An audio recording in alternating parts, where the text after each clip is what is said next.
Ladies, gentlemen, and everyone in between, welcome to a very, very special of This Is a Revolution, episode number 32, I believe, on the 30th of December 2024. This is your Christmas edition of This Is a Revolution. It's Cromulent George here with my good friend Dave the Mark. Mr. Mark, how are we? I'm alright, mate. I'm very excited to talk about end of year awards. And overwhelmed by how many people got involved in voting on it. Absolutely. It just goes to show that we built up this nice little audience through this podcast, but also kind of it shows the that community spirit of British wrestling fans. So it's lovely to see, mate. Absolutely, mate. And for anyone wondering, I'm not asking Dave how his Christmas went because, as you'll know, we had a video that released in between that we definitely didn't record before Christmas. That was definitely not done before Christmas. If you haven't had the chance to watch yet, go and have a look at our 10 predictions each for 2025 for Revolution Pro Wrestling. Currently doing insane numbers. So as Dave just mentioned about a lovely little community we've got and all this support going on, thank you all for the support that you've given this video, watching it, giving your comments, seeing people kind of clip little bits of what we've done and said, here's my 10 predictions for next year, and people chatting about it and getting excited. Like, I don't take this shit for granted. Like, 7 months ago, I'm not just, it sounds really bad, I was going to say, I was just like you, but I was the same as everyone else, just going, oh, this is cool, like, da-da-da-da-da. Now I'm just the same, just with this thing going on. But to know that we're kind of having that impact and people are doing that off the back of what we're talking about, it's so lovely. I think it's the difference between sitting there at home thinking, oh, I've got an opinion on Revolution Pro Wrestling, but I don't literally have anybody to tell it to because I'm a wrestling nerd and nobody else that I know is. And now it's like, oh, actually, I have an avenue to explore that in, and I like this whole host of people that love the same thing that we love, right? That's for me. That's the difference between like then and now. Yeah, absolutely. Same for me, mate. Like I said to you, and I've said this a lot, but the sense of community that I have in wrestling now is so much bigger because I didn't know anyone that liked wrestling. So I used to go by myself to all the events, and as a lot of people know, if you talk to me and I know you, I won't shut up. But at the same time, I can be the quietest guy at the show and just keep myself to myself. And that's what it was for years, literal years. That's how I was at shows. I would stand at the queue in Southampton and I would listen to everyone's conversation. I'd be like, oh, I'd love to get involved, but just feel that trepidation about getting involved and stuff. So that's what this year's brought me. It's brought me a sense of community, and I love seeing all the different people that have kind of interacted in this. This award show, we've got 16 awards to give out in total. A little bit of a mixture of things. So again, thank you to everyone that's inquired, wanted to have your say, give your vote. Over 50 people have given their votes to us, Dave, which is phenomenal numbers. I thought we might get about 10, 15, but this seems to be a theme of this channel is our low ball where I think we're going to get to, just so I'm not going to be disappointed if it's fewer than that. But over 50 is an incredible number. Yeah, mate, to be honest, you're the one that suggested we do like community votes. And when you did, I was a bit like, yeah, I suppose we could do that. Like, I wasn't expecting like anybody to get involved. So I was a bit kind of like, yeah, I suppose we could see if there's interest. And the fact that there was absolutely like 50 people. I always think about this. Like we that video we did the other day, the like 20 predictions in 20 minutes, I think at the moment has been watched or listened to by, like, if you add up the Spotify, the iTunes, the YouTube, etc., it's about 200 people, right? Mm-hmm. And like 200 people, that's the entire 229. That's more people than there are at Sheffield Network every month. Mm-hmm. That's like as many people there are at a decent Southampton. I think the Southampton before Christmas, there was about 125 people there. Yeah. Like, this is... like, that makes me really, really happy. And nothing quite makes me feel like warm and fuzzy inside as when somebody sends me a picture of them watching us on TV. Oh god, yeah, that Like to me is still weird. It's happened. I think it's happened twice now. Marty Colliver stuck one on Twitter, and Aaron Sharp stuck one on Instagram, and it just my little boy saw it, and he literally just looked at me and went, "Are you a YouTuber?" And I was like, "Yeah, I don't know. Does this count as being a YouTuber? Maybe." And then, like, literally, he came downstairs like 10 minutes later and was like, "I was just watching you on YouTube." And I'm like, I suppose I'm a YouTuber then. And it literally, I've never been more cool in my little boy's eyes than I was when he realised he can watch me on YouTube. I doubt he will ever watch me again because he won't understand any of this. It's like when the kids at school discovered that, like, found some of my social media, and they're like, I saw a video of you on the internet. And I was like, yeah, I do that. And they're like, I watched one. And I was like, yeah, what did you think? And they're like, I didn't understand any of it. Are you talking about boxing? No, wrestling. WWE? No, British wrestling. Oh.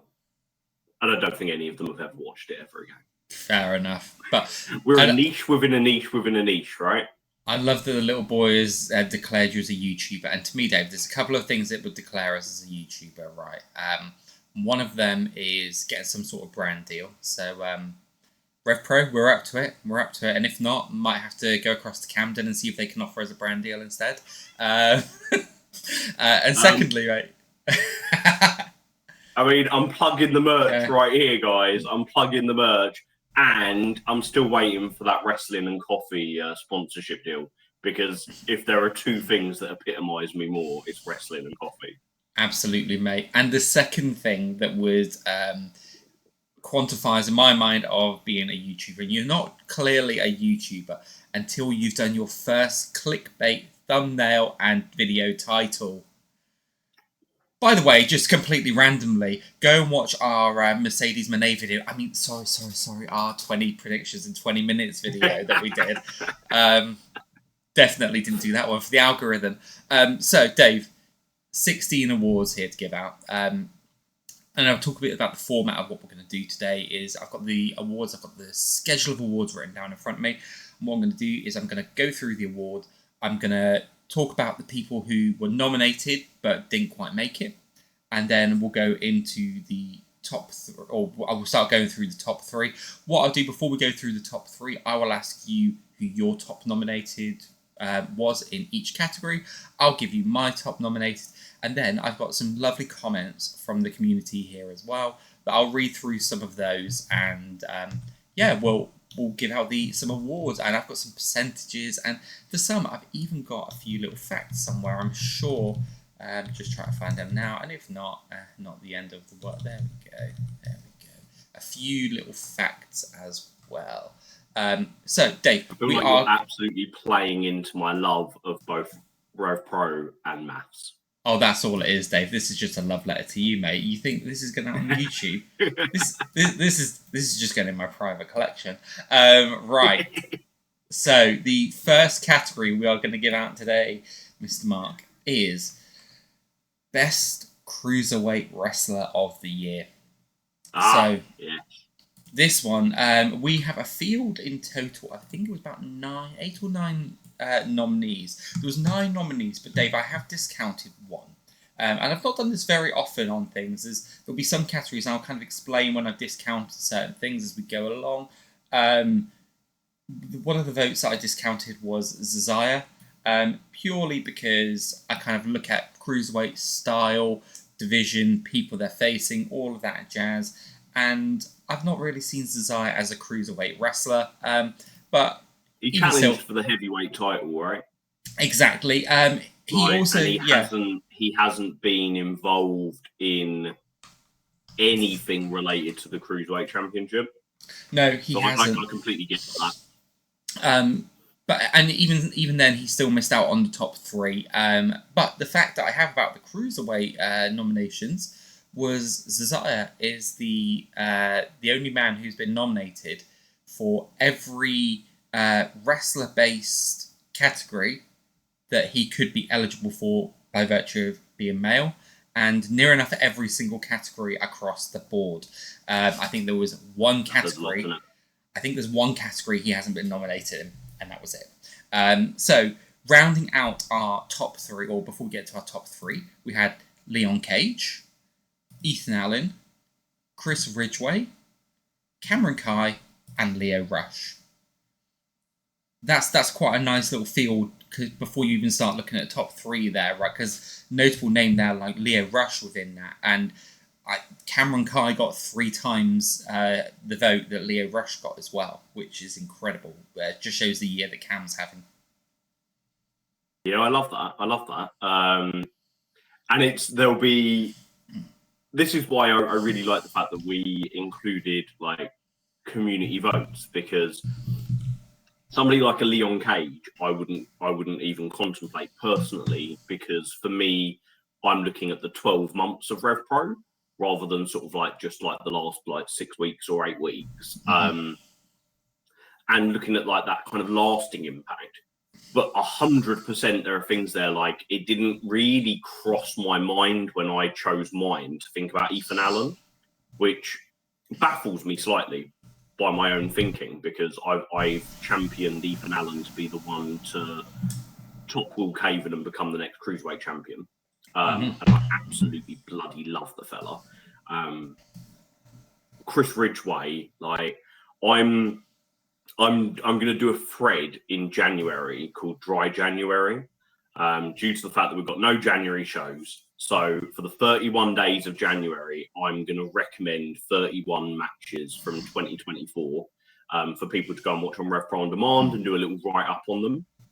So I was sat on the sofa watching some British wrestling documentaries yesterday, and I thought I'll make my list of my 31 matches to get myself prepared, and the number of matches that Chris Ridgway is in. Yeah. But given how many appearances he made, almost every appearance he made is in my recommended matches. Like, that's how highly I think of the fella. Yeah, really interesting field, that, mate. Yeah, so coming in, before we go into that, who did you pick as your number one? So my number one pick was Robbie X. I think that over the course of the year, he has been a constant source of entertainment, and he is the bar that everybody else in the cruiserweight division in RevPro is trying to reach. Yeah. And then everything that's happened in the last third of the year, with the turn, the Japan move, the Bullet Club stuff, it's like released this kind of whole new side to his work, which I'm absolutely adoring. Yeah, I would agree with that. So that was Robbie X was also my number one pick as well. So coming in at number 3 with 15% of the vote, Will Caven. Hard to argue, the guys had a terrific second half of the year. Coming in at number 2 with 20% of the vote was Robbie X. Ooh. So yeah, I'll just read a couple of comments about Caven and Robbie X. So Robbie X, even though he's spent far too long looking up at the lights this year, forever consistent and always delivers a more. Hope his recent and much anticipated turn to Bullet Club adds that much needed edge to his character that allows him to be more involved in more solid storylines again, rather than just randomly placed bangers. Agree with that. I think the guy he's been great, and I think this association with New Japan just helps elevate his stock that little bit more. That will probably, like I said, hopefully the edge to his character that we're already seeing coming through, I really like. So yeah, that's great to me. And then another one was banger after banger after banger, made his CMLL and New Japan debut. So Mexico and Japan representing RevPro, became member of Bullet Club and competed in the Super Junior Tag League. King of the Cruiserweights, enough said. And for Will Caven, someone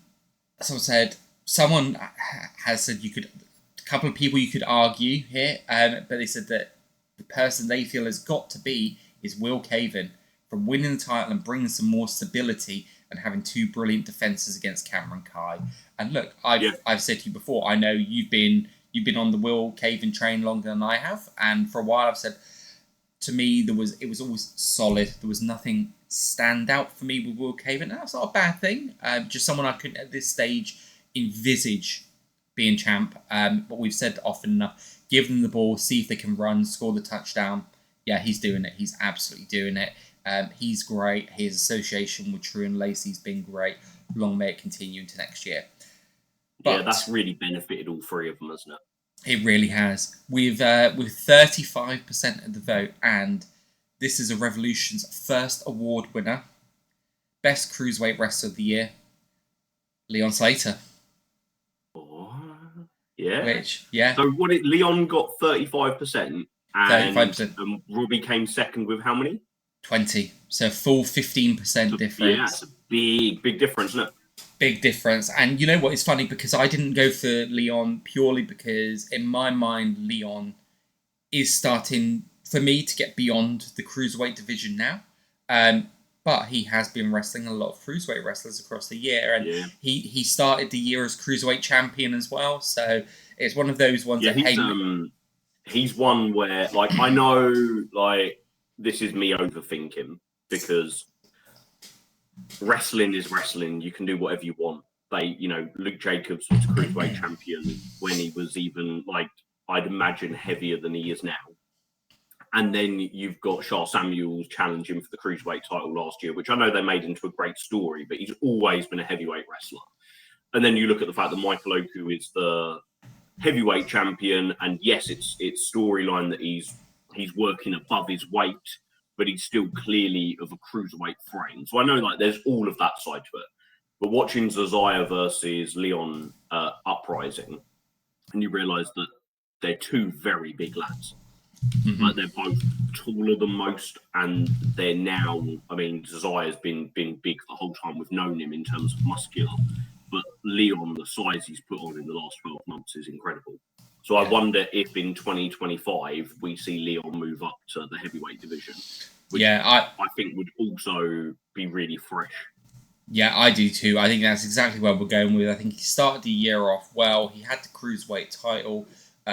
Lost it to Jordan Breaks, which really felt shocking. That wasn't it? Yeah, it really was. Yeah, took people by surprise, myself included. Yeah, and then throughout the year, like you said, his series of matches with Zazaya, while you could argue, obviously, we're saying that we discounted Zazaya because he's not a cruiserweight. Leon's still got that kind of style in him as well. I just think he's presented great. as a cruiserweight, right? He's been a cruiserweight champion, and he's challenged for the cruiserweight belt, something that Zazaya hasn't. Yeah. So for me, that's literally the black and white of it. Yeah. So to give some of the comments then about Leon Slater, he's phenomenal and going to be a star. I'd argue that he already is. He's 20 years old. I keep forgetting he's 20 years old. I think the combined age of Zazaya and Leon Slater was 42, which is 1.5 years older than me. That's crazy. Yeah. Absolutely crazy. Leon Slater, let's appreciate him while we've got him and before he goes to America for good. Leon Slater, because he's the youngest in charge and is known for mind-blowing, high-flying magic. He's definitely going to have an amazing 2025 and has definitely created magic with opponents like Zazaya. Agree with all of that. That was just, fantastic, wonderful, love to see it. Leon Slater, best cruiserweight wrestler on our community voted awards. So Dave, and immediately I love the fact that we did the community vote, because if we didn't do the community vote, you and I would have we both picked Robbie X. Yeah, but actually, we've been outvoted on our own award show. I love that. Yeah, because just to peel that democracy. We were talking about this because Dave and I, we like to overthink about everything, and we want to make sure that we've seen some places where they do awards where it's solely like everyone gets an equal vote, and we do, right? This is how we're doing it. But a lot of what Dave and I actually voted for has aligned with community, so it would look really, really odd. Dave doesn't know who won what, by the way. So Dave has not been involved in any of that side of things. I think there's one award that he knows because I had him cheekily look at a little graphic for me. And that's about it. Dave doesn't know anything else. So when we're doing it, we're going to almost have a me award, a Dave award, and then a community award, because as we said last time on our Uprising review, Dave and I seemingly disagree on a lot in a good way, but actually on these awards we're probably a lot closer than we are apart, and then the same has happened with the community. So what we've gone for here is, as I said, almost true democracy, and just gone, hey, there are going to be some awards where some places have been, some people have had the same percentages, and I've separated out the winner by who have we voted for. As simple as that. If we've both voted for one person, that person gets to lift up because, hey, it is our award show. So we're going to do what we like. We're like Simon Cowell on the Britain's Got Talent panel. We've got the golden buzzer, yeah. So we've got that going on. But I think that comes into play for like one overall award and maybe like 1/3 place or something. And there was one, nice. Even with that in play, I couldn't separate. So just to give a bit of spoilers going ahead, for the leveled up award, where we said 2 people would get the award, there's actually going to be 3 people getting the award, which is fine because it was always a multi-person award anyway. Yeah. Right. So and I could have Dave, picked 10 people for that. Oh, same, mate. Same. We are going to move on to best tag team of the year. Now, without wanting to sour it too much, I don't think 2024 has been the year of great established tag teams in RevPro. I think we've had great tag team matches, but it's not been great for the established tag teams. However, it's been a bit of a transitional year, isn't it? Yeah, as we're coming to the end of the year, we're starting to see names popping up and more tag teams again starting to show themselves a little bit. And that's been evident to me by some of the votes that we've got here. So looking at the, we've got overall a field of 8. And our 5 that are outside of the top 3 are CPF. Nice, great to see them here in RevPro, and what a year they've had. Young Guns, Zazaya and Michael Oku. Told you, Zazaya features, Zazaya is a draw. Moving up to Greedy Souls.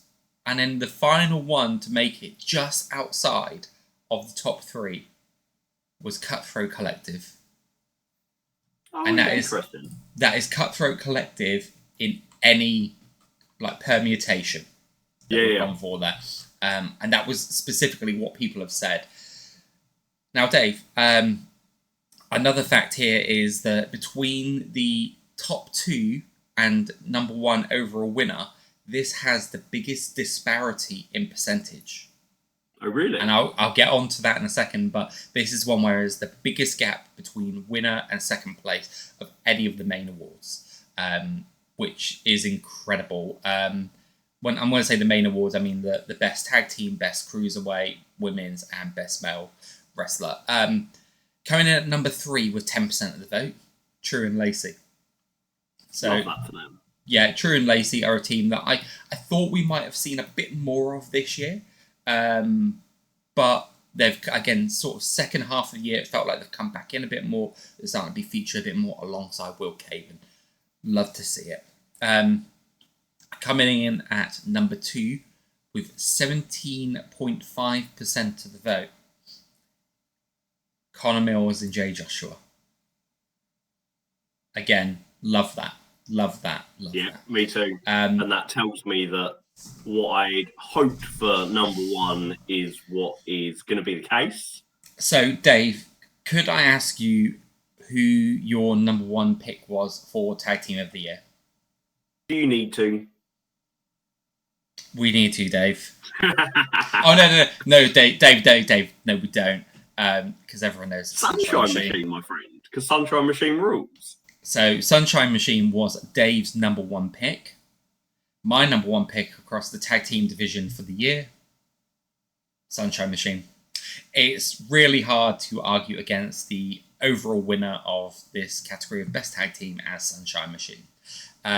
Look, they might not be the act that do it for me all the time. Someone like Mills and Jay Joshua might just be more my style of what I'd go for. And they've obviously had a great introduction into RevPro, Mills and Jay Joshua as a team, I should say.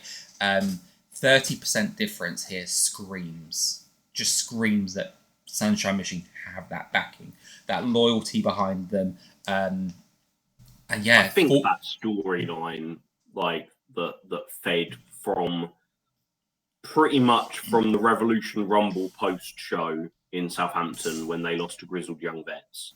Yeah, all the way through to winning the championships at the Copper Box. Like, you got a nearly 5-month-long run there.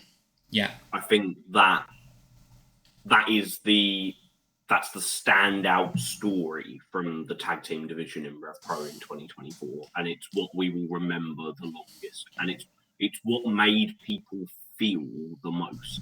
Yeah, and I think absolutely. That's probably why it's like a landslide victory for them. I think so. I mean, for me as well, you've got all that you just said. We had that amazing match in Southampton between Sunshine Machine, True and Lacey, where we thought we were going to witness a title change there and then. Like, they got us. Like, we went into that going, nah, it's not going to change. Like, we know the Southampton curse and all of that. We'll go, it's definitely not going to change because of that. And then they got us, and we were like, oh my god. Oh mate, I was hanging on that. Yeah, we both were. Like, I just remember us both reacting to it.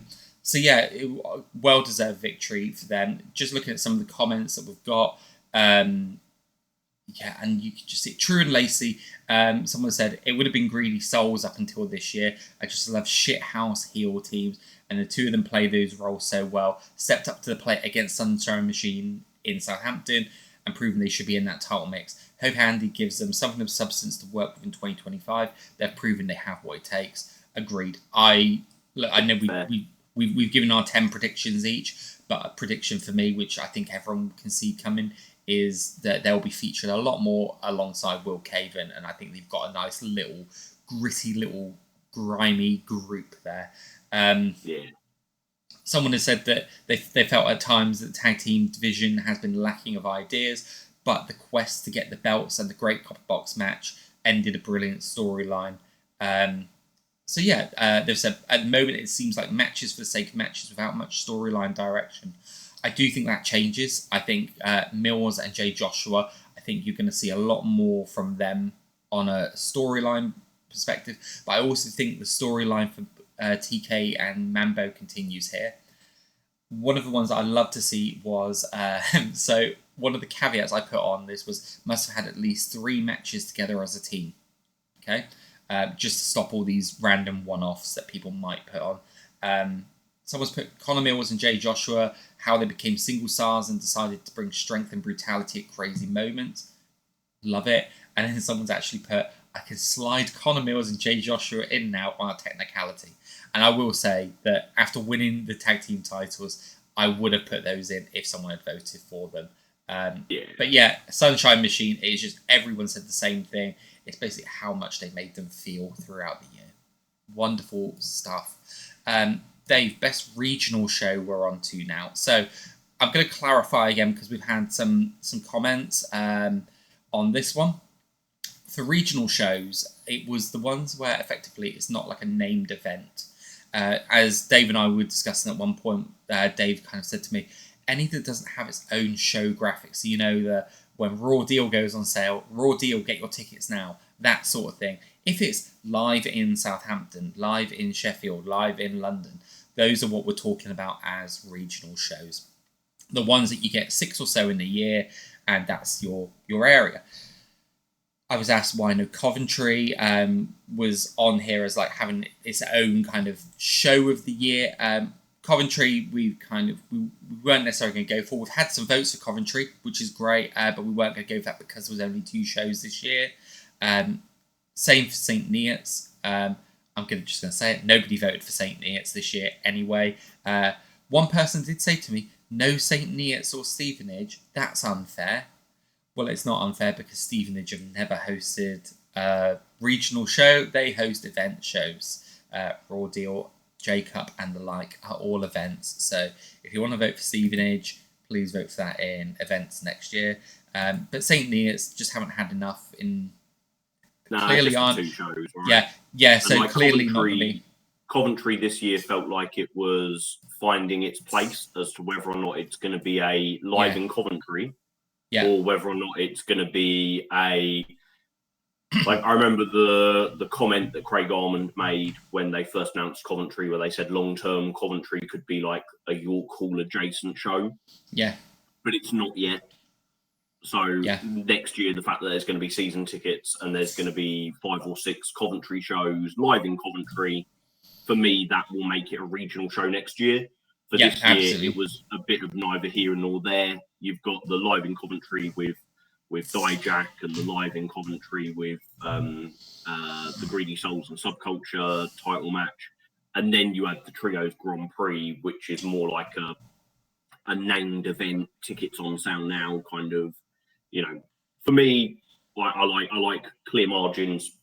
Yeah. If it comes with its own graphic and tickets on sale now for this event, it's not a regional show. Yeah. But yeah, we've got to have some kind of disparity between exactly. So we can differentiate. Also, if you're the person that said Trios Grand Prix Night 2, I've popped that one down in the events category for the Trios Grand Prix. So I've moved your vote over to there because, again, like Dave said there, about the Coventry, there is that kind of... I have accepted the Coventry live shows in the best regional show because, hey, look, if someone's going to vote for them, if someone puts St. Neots, we're going to do that as well. However, we had...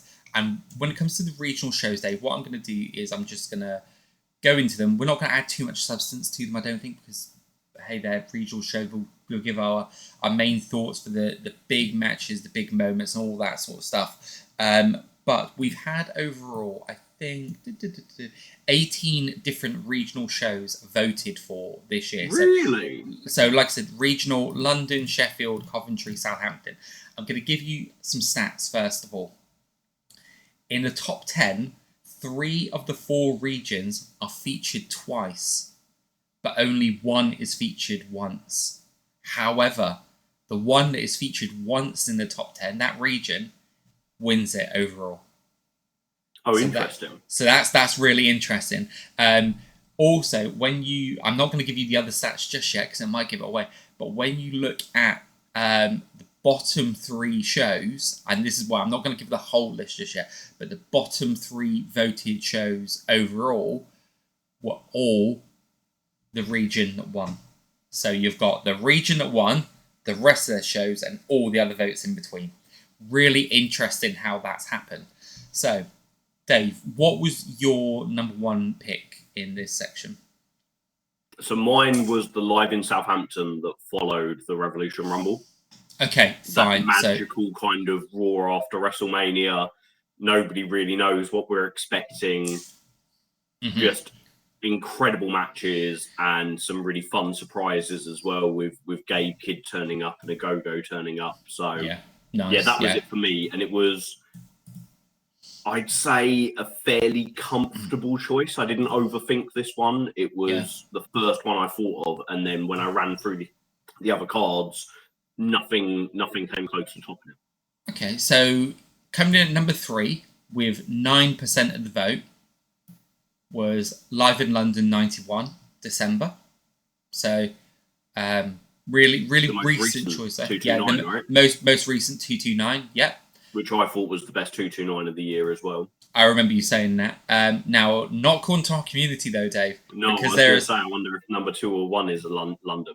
Number 2 is also a 229. So number 2, coming in at 12% of the votes, was Live in London 87, which was July. That would be the one following the introduction of the Cutthroat Collective. Yeah, Cutthroat Collective were June, weren't they? So this would have been the first show with them on. Was it also Zazaya versus Leon Slater in the opening match? It was also Zazaya versus Leon Slater versus Luke Jacobs main evented. Yeah. And it was, and that's when JJ announced that he was wrestling Ishii. It was that show. Yeah, I did really, really enjoy that show. I loved the book ending of it. Yeah, that was, I can't remember if it was my first or my only 229. I think it was my only 229 show. We were definitely there together. I remember we were. I know it was my first one. I just can't remember if it was my only one. That's the bit. I think it was, but yeah, that was great. Number 1, 18% of the votes, and double host votes. The Raw after WrestleMania Southampton show. look, yeah, for me, it was all these things, right? There's part bias of Southampton venue here for what that show was. It was literally the day before my 40th birthday, so it kind of felt like the best kind of send off for my 30s I could have. Was this amazing wrestling card. I couldn't make it to the Revolution Rumble, so I was gutted that I might have missed out on people like Josh Alexander and stuff like that. And then to see that they were all coming to Southampton, I was like, oh my God. And then as we were outside, because we got there majorly early, and we saw people like Gabe Kidd arrive, and we're like, what's going on here? Like, the merch stand, chatting with Zach Gibson, and he was like, what the fuck is this venue? Like, he was just like, the whole thing, like, everything just felt incredible about that day. The matches were great. It just had that vibe. It was, everything was wonderful about it. So, I like that. So your take on it is very like personal and subjective. So I'll go the other way, as like I have no personal affinity to any RevPro show, any venue. I go to all of them, so it doesn't make. I've got no kind of localized fondness for anywhere. Nowhere means anything more than anywhere else. But that show had the most consistently high level matches. Sunshine Machine versus Grizzled Young Vets was incredible. JJ Gal versus Josh Alexander was incredible. Michael Blong versus Robbie X blew me away. Seeing Mike DeVecchio for the first time, I'd seen him the night before at the Rumble, but it's very difficult to be the standout when there's 30 other people in there and you've got like a couple of minutes to get your shine. Yeah. Like, seeing him up close and personal was just like, wow, this guy is a talent. Yeah, and absolutely. Like, things like Gabe Kidd just turning up and wrestling Josh James in what I think was probably Josh James's like best match of the year. Yeah, like at least his most high profile match of the year. And then a Go-Go attacking Oku and the brilliant like exchange between them. It was everything that I want from a weekly wrestling show. Yeah, and it's not simply because they imported some people for it. It was the combination of everything that goes into it. Yeah, those matches were great. And look, I'll add as well that they were standout things for me as well, because you could say, well, they're names that like they're imports, but let's be honest, that for a lot of us, or for a good, maybe I shouldn't say a lot, but a good portion of us, we've never heard of Mike DeVecchio, we've never heard of this person, so we might have heard of a bit of reputation, some of us on some parts, but these aren't like Josh Alexander's throughout the card. These are names that maybe we've heard some, or maybe we haven't, but we've gone in there. I mean, I went up to Mike DeVecchio and said, "You are the wrestler that I've said, what the fuck, the most times about when seeing them live." He found that hilarious, but it was just the perfect show. Moving, so before I actually move on to the next category, Dave, I'll just give you those stats, right? So, London had the overall most votes for it. Not a surprise. Makes sense. It has like literally double the number of shows as anywhere else. Sheffield and Southampton had the most votes for it overall, but Southampton had more individual shows rated, so split the vote a bit more. And then Coventry, they had a couple voted as well, which was really lovely to see. So yeah, just nice how that kind of ended up there. So we're going to talk about the best 229 matches, the best Sheffield matches, and the best Southampton matches. So 229 match coming in at, well, there's a lot voted for here. I'm just going to quickly run through the ones that were voted for. By the way, which was your favourite that you voted for 229, Dave? The first Leon Slater versus Azai match. Excellent. So that was also mine as well. So we had Danny Luna versus Rio, Luke Jacobs, JJ Gale, the Revolution tag match at 89, RKJ versus Mills versus JJ, the Flying Bryant brothers versus Caven, True and Lacey, Zazaya versus Leon Slater, specifically the time limit draw. One that I can't believe I just completely forgot about, Kanji versus Millie McKenzie, Michael Oku versus Ethan Allen, Young Guns versus True and Lacey, JJ Gale versus Callum Newman, ELP versus Isaiah. So these are all ones, by the way, I'm still going, that didn't even make the top 3. Minoru Suzuki versus Leighton Buzzard. Coming in at number 5 on our list at 9% was the one we've just spoken about, Leon Slater versus Isaiah. 5th. Number 4. Wow. Coming in at number 4, also, well, I suppose we could make the argument that could go up one because we both voted for it. But number 4 then is Leo Rush versus Leon Slater. Number 3 at 9 is Harley Hudson, Luke Jacobs, Jordan Breaks versus Danny Luna, Leon Slater, Michael Oku. So much fun. Yeah. Coming in at number 2, Connor Mills versus Trent Seven. Good. So they've all got really fine margins between them. So coming in though at number 1 with 26% of the overall vote, Michael Oku versus Leon Cage. Really? Yeah, people love this one. Absolutely love this one. We've been so spoiled this year. Yeah, we have. Because I'm sitting there, like I don't take these things lightly. Like I put a lot of thought into what I'm going to vote for. And as you're reading out matches, I'm like, oh, should I have gone for Mills versus Trent Seven? Should I have gone for Millie McKenzie versus Kanji? Mm-hmm. And you're like, I tried to do it sort of like, I think objectively the best match was Leon versus Isaiah. But for my personal tastes, like my favourite match. But yeah, like that's Leon versus Michael Oku. Mm-hmm. Talk about making the most of your opportunity.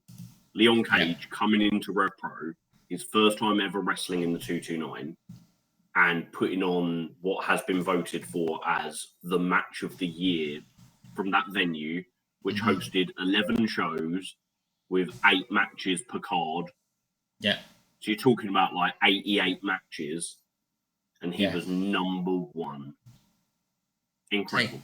Take a bloody bow, Leon Cage. Yes, indeed, mate. Yes, indeed. And here's the thing, like so looking at some of the comments that people made about live in London shows, one of them said, I only go to the London regional shows, so this might be biased, but come on, Slater versus Zoya 1 was there and blew everyone's minds, and it did, and it came in at number 5. And like I said, looking at how some of these votes ended up, I could have moved things around a little bit more, but it'd been much of a muchness, right? They'd all come in at the same sort of place. Looking at what people have said about this match in particular, though, let's see if we've got some comments on this one. Leon Cage versus Michael Oku. The energy in the venue was like nothing I'd experienced. Cage has no right to be as good as he is for his age. Unreal. And that energy really translated on screen as well, because I was at home watching this. It just felt unhinged in the best way possible. Yeah. Wonderful stuff. Moving on to Southampton then, Dave. What was your match of the year for Southampton? So my match of the year is a match which I'm still convinced was never meant to happen. It was Michael Oku and Isaiah versus Young Guns, which I'm convinced was meant to be Destination Everywhere versus Young Guns, had it not been for Mills taking a nasty bang on the head at Summer Sizzler the week before. Yeah, I think you're right there. And what a match that. I mean, not saying that the match that we got wasn't a great match, but what a moment that would have been. Overall, Dave, we have got 10 different matches here nominated. Cool. I could do them in reverse order again. Leon Cage versus Ethan Allen. JJ Gale versus Josh Alexander. JJ Gale with Jay Joshua. Jay Joshua and Connor Mills versus Oku and Isaiah. The December Revolution tag match. Yep. And Sunshine Machine versus True and Lacey.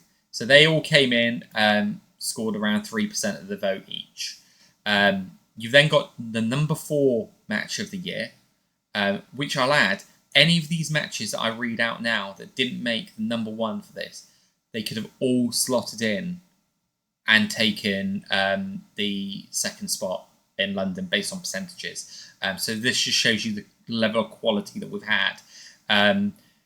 Robbie X versus Igor Blanc, mentioned it earlier, fantastic match. It was so good. Rounding out, so starting the top three, 16%. Luke Jacobs versus Isaiah. The match that made me physically jump up and go, what? Like, genuinely. If you watch the reactions on that, we've all been, done it once or twice. We've all been guilty of it, where we look at someone and go, oh, that person's just acting up for the camera a little bit, right? And I imagine there's people that probably thought that about me, the way I jumped up, because just didn't see it come in. Fantastic match in the lead top up to 5 moment of the year for me, that. Yeah. Now I'm just going to add, my vote was for the eventual winner of this category as well, which also didn't need my vote to win it, I should add as well. Community vote got that one over the line. But number 2, 22%, Michael Oku and Zazaya versus Young Guns. I think, incredible match, like you said. But number 1, there could only be one winner for this. And it was Charles Samuels versus David Francisco, the respect match. I love this for so many reasons. It had a completely different feel to it. And yet, look, you've got the meta aspect that David Francisco has become this hero of Southampton, right? But it ended up adding some really interesting dynamic that, I know we've joked about it, but it did have, like, almost give that John Cena in the ECW arena feel to Sharp, because he's a guy that, I mean, you could argue that Cena wasn't liked in many places, but it was liked to a degree. Shah is a guy who's liked wherever he goes, but now in Southampton has a bit more of an edge to him, like, because of the Francisco stuff going on. Famously as well, go back and watch some of our earlier episodes. We have both guys on to talk about this match as well in the lead up. Love them both, but here's what some of the comments. If you think the way I look at it is, your heavyweight title match, and that scene is like the A storyline.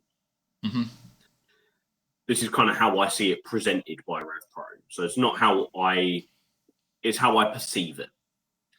Your heavyweight title picture is your A storyline, and then your women's tag cruiserweight is your B storyline, given that the heavyweight championship always headlines above everything else. Yeah. Then you've got your, like, top 6 wrestler storyline would be like your C storyline. So you're talking about anything that involves RKJ, Michael Oku, Luke Jacobs, Connor Mills, Robbie X, and JJ Gao. Mm-hmm. This year, you can then add into that Cutthroat Collective and Zazaya, making it like a top 8. Mm-hmm.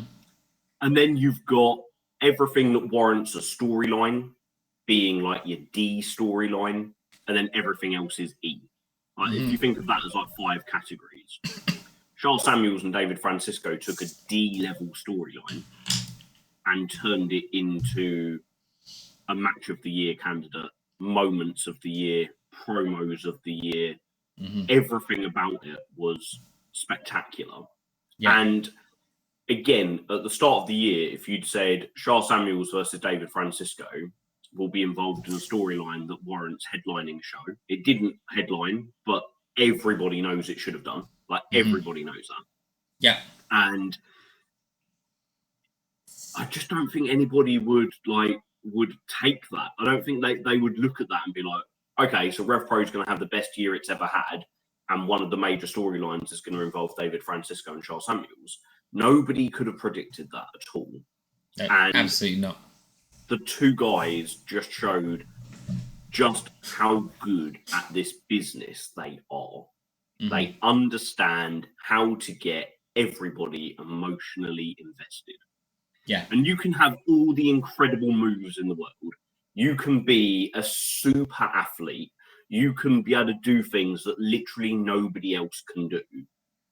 But if you don't get fans emotionally invested, you're not going to go to the top levels of the industry. Yeah. And Francisco and Shaw did that. Yeah, they absolutely did. Incredibly. Yeah, and I think it's important to add that it was both of these guys as well, because we keep talking about the Francisco meta, right, in Southampton, but you need that dance partner to be able to bring it out, and Shah is the 100%. perfect guy for that. Shah, the way Shah came in, and like the first thing he's normally doing is the oi oi, slapping hands with everyone. He did not slap one hand when he went. Like, he came in and he didn't walk around the ring the normal way. He came in, he went straight down by the standing section. So he changed things up and he made it feel different. You said there about the main event. I truly believe as well that that should have main evented. And to say that over what was voted the second best match for Michael Oku and Zazaya versus Young Guns in the lead up as well to you, you're a month or two out from the Copper Box as well. Like, so that's where we're building to, and you've got your top acts, and we're saying that Shah versus David Francisco should have been the main event, but it should have, like, it had the most emotional investment. Like, to me, that one, I was spent when that one was done. Right, I appreciated Oku and Zazaya versus Young Guns for what it was, but this match just had something different, and that's why I wanted to vote it. It felt different in a lot of ways from everything else RevPro's put on throughout the year, but not different in a jarring way, just different. And it had the RevPro normal elements I'd expect from it, but just felt like it stood out there. I thought it was fantastic. And just to kind of round it out, there was some community the match that followed, just for clarification, was Oku and Zazaya versus Connor Mills and Jay. Oh, of course it was. Yes, easily yeah, done. Sorry. But I completely agree. Like, I could not get into that match the same way I would have done. Bearing in mind it had Mills and Oku in it, which is something I live for, like those long-term stories. I couldn't get into it as much as I would have done had it been in the semi slot and Francisco and Shah had been the main event. Yeah, it was a fantastic match, and someone has said about that one that it just, again, it was another one of those matches that made them feel. I think personally that the reason this one didn't main event was because I think there was probably an element of it where, even though there was the Southampton meta, it was like, but do these guys, like, are these guys like really like a main event? Are they really a main event? And I think the Revolution Rumble that's come after this, the not Revolution Rumble, sorry, the Revolution Tag match that came after this. Yeah, that Francisco moment. Yeah, the Francisco on the season ticket graphic, all of that. Yeah. I think it shows that it's not just a passing fad, and these guys absolutely earned and deserved that match of the year in Southampton. So let's round out then our best regional matches. I was wrong when I said earlier that Zazaya had been nominated in near enough every category conceivably that he could have been nominated in, apart from one. I thought he hadn't been nominated for a match in Sheffield, but of course he has been nominated in a match for Sheffield. So of course he has. There's only one category that he's not been nominated in, and that's biggest villain. And I'll let that one slide, because normally you're going to go for one or the other. He got booed ever so slightly for a moment or two in Uprising, and that's literally like, he did. You could not have a more quintessential babyface than Zazaya. Exactly. So we are going to talk then about our top. Oh, we're going to go through the rest of the matches here. So Luke Jacobs versus Jay Joshua, RKJ versus Mike DeVecchio in a singles match, Barbaro Cavalario versus Zazaya. Sorry, it's Zazaya, not Zazoya. Robbie X versus Leon Cage. Revolution Tag. I think that was the best Revolution Tag of the year, by the way, that one. Interesting. I need to go back and watch it. The way it ended with Ethan Allen and Zazaya effectively having like a little mini singles match was just... It was like when Shawn Michaels and Undertaker and the Rumble had their moment. It was really cool. Oh, yeah, I do remember now that you're saying, actually. Yeah, that was good. I read somewhere, someone reviewing the recent Southampton show, saying that they thought the Revolution Tag match was rubbish, and that if you weren't there, then it really dragged on TV. So I'm really curious to go and watch that one back, actually, and just see what that was all about. So we then come down into the top four. So let's have a quick look then at what we've got here. Now, I'm just going to say there is one wrestler that features a lot across these matches. Well, a couple of wrestlers that feature a lot across these matches. Coming in number 4, Michael Oku versus Chris Ridgway. By the way, what was your top voted match? I found this really, really hard. Mm-hmm. And in the end, I went for a match I wasn't there live for. So I only missed 2 UK RevPro shows this year. Summer Sizzler and the February Live in Sheffield. And the February Live in Sheffield had Connor Mills versus Luke Jacobs that ended in a double knockout. Yeah. And that was my Sheffield match of the year. And I think the fact that I was so invested in it and so enamored with it, watching it from home, that tells me that it just how special it was. But I think Sheffield is the most underappreciated place from RevPro fans. I think there's a lot of fans that don't go north for it, therefore they don't see the matches live. They just see it on demand, or they don't see it at all. But there have been so many bangers this year up there. It has been great, and the amount of times I said to you that if it wasn't for the fact that Sheffield was a 5-hour each way for me, I'd be going more regularly because I think they get some of the best regional cards that are out there. Yeah, they really do. So that was your number 1. That would have probably been my number 2, but it was really splitting hairs. I went with RKJ versus Mike DeVecchio, the 2 out of 3 falls match. I thought that was fantastic as well. Our matches feature in the top 2 as well. Number 4 was Michael Oku versus Chris Ridgway. Number 3 was Connor Mills versus Chris Ridgway. Yeah. So bit of Ridgway love there. Coming in at number 2 with 19% of the vote, RKJ versus Mike DeVecchio, that 2 out of 3 falls match, and then 29% was that Connor Mills versus Luke Jacobs match from February. I think that it got the love that it deserved, because there's always that,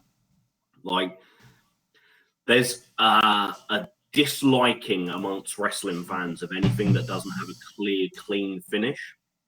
Yeah. So when something ends in a double count out or a double knockout or a double pin or something like that, it's like a cop out. But I don't see it like that at all unless it's done on a weekly basis. When it's done really, really sparingly, it's a really cool and interesting storyline trope. Yeah. And I really, really, really love this. I'm shocked that nobody mentioned Cameron Kai versus Robbie X, which for me was by far Cameron Kai's best match of the year. And nobody mentioned Yoshioka versus Michael Oku, which headlined for me my favourite Sheffield show of the year. So I'm going to tell you what I've noticed looking at the nominations for the regional show in Sheffield. Sheffield is piss and vinegar country. Okay. Oh mate, it really, really is. They fucking love Mills and Ridgway and hard bastards. Yeah, Luke Jacobs, Connor Mills came top. RKJ, Mike D came second. Oku was in third with Ridgway. Sorry, Oku was in fourth with Ridgway.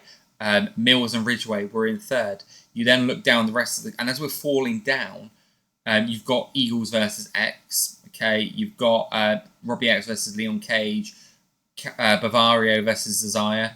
Zazaya literally is in the lower ranked matches, which is unheard of when you look at the other venues. You've got RKJ and Mike D again solo down, but you add that to the one above, and that just shows again. Yeah, this is it, right? When you've Jacobs got and Joshua, a series of matches like Mike and Ricky had, and Zazaya and Leon had, it can be it's like picking your favorite Star Wars film. When that first trilogy, you look at it as I always look at it as one big story, as opposed to 3 individual parts. And it's the same when there's a trio of matches. You can pick your favourite one out of it, but really it's the trio that you love. So yeah, completely understandable. Star Wars, it's easy to pick the favourite Star Wars film. It's the Wrath of Khan easily. Right. So that rounds out our best regional shows. There's your clickbait thumbnail. Yeah. Wrath of Khan, that's a Star Wars film, isn't it? Right, so we are now going to come on to the Level Up Award Day. So, guys, I couldn't think of a better way to kind of name this one. And this was one that Dave and I, we kind of peel back behind the curtain. We went back and forth a little bit on going, is this something we feel that we should do? We want to be this one to be like come across with the respect it's meant. This doesn't mean that someone is like someone has just got better and we thought they were rubbish or something like that. But someone who's truly like we talk about all the time, like everyone in RevPro is great, right? They are great. Like they wouldn't be there if they weren't good and great at what they do. But you've got those people who you go, hey, look, where they were this time of this year and this time that we're in now, they almost feel like completely different performers because of the reps are put in and you can see the improvements in what they're doing. And we're not talking improvements in they were rubbish at this or that. They were, like again, they were already great, but we just can see them hit the next level and they're going to hit the next level after that. And there's always another level, right? Like, absolutely, always, any wrestler anywhere in the world, nobody is at a point where they can't level up. Because it's taking things to a whole new level. It's the idea of the Meltzer rating scale going beyond 5 stars because there is always the opportunity to become even better and even further. Yeah. So in this one, we had 16 votes overall, Dave. Or 16 wrestlers voted, I should say. Great to see. We gave everyone the opportunity of voting for 2 people. Dave, who did you vote for? So I went for Connor Mills and JJ Gale. Cool. And my 2 votes that I went for were Connor Mills and Sapphire Reed. So, very fair. As I mentioned, we've got 2 people who, when I looked at the way the votes came in and community votes and all of that sort of stuff, they were on exactly the same. And I could have said that because my one was a host vote that I could overrule it. And I kind of thought, well, 2 things. One, I've only really done that if both of us have voted for the same one. And that to me is a real clear-cut one there. But secondly, I've also kind of looked at and gone, hey, why did we have to limit this to 2? Like, we can limit this up to 3, especially when we've got people who are so deserving. And there's some names on here I'm going, yeah, I agree with this, and they're not even close to the top 3, which is how crazy it is. But let's go. I'll go from reverse order. It should also be stated as well that if people have put CTC in singles awards, what I've done is I've put them all out individually and given them all a point. So it might feel like some people might see that as cheating or additional votes and whatnot, but I kind of look at it that they're a group and they have been presented as a group for so long. I don't want to put that one group as that. I feel that's a bit of a cop-out way of doing it. So coming in last place was Lizzie Evo, RKJ, Anthony Agogo, Luke Jacobs, Nina Samuels, Leon Slater, Alex Windsor, Mercedes Blaze. So now we're getting into the people who are 5% of the vote or above. Zazaya, Cameron Kai, Kanji, and then the 2 that will miss out on the top 3, Will Caven and JJ Gale. So I'm going to give you the who came in first and who came in second. And I want you to see if you can deduce who you think might have come in third. So, coming in first with 18% of the overall vote, including 1 host vote, Sapphire Reed. For me, she is the person that when I look at RevPro, she's been my example and I've used all year of leveled up.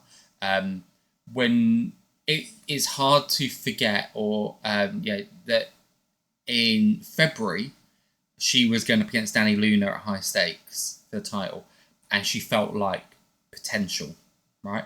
She already, while she still feels like potential, she is night and day different to the performer she was then, right? And that was, 10 months ago, 10 months ago.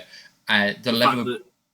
In the Cutthroat Collective, she appears, is presented, performs like an equal to Alex Windsor, Lizzie Evo, Mercedes Blaze, and Nina Samuels, given her age and experience, is like absolute testament. Like that's the biggest compliment you can play her, because like those four are four of the very best. Yeah, I'm going to be upfront. Sapphire Reed, I mean, there's a lot of names now that would be, but Sapphire Reed is a name. If she is on the card, she buys me a ticket. Okay, like that is just the level she's getting to now. Coming in second place with 16% of the votes, also receiving 2 nominations from us. Connor Mills. His year has been fantastic. He's genuinely just been, again, another one where he's done it a bit.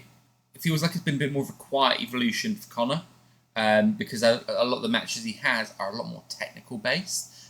So you kind of have to really pay a bit more attention and all of that. But the level that he's done that, and then the character work for me that he's then done alongside it, and made himself feel like a dangerous, scary bastard.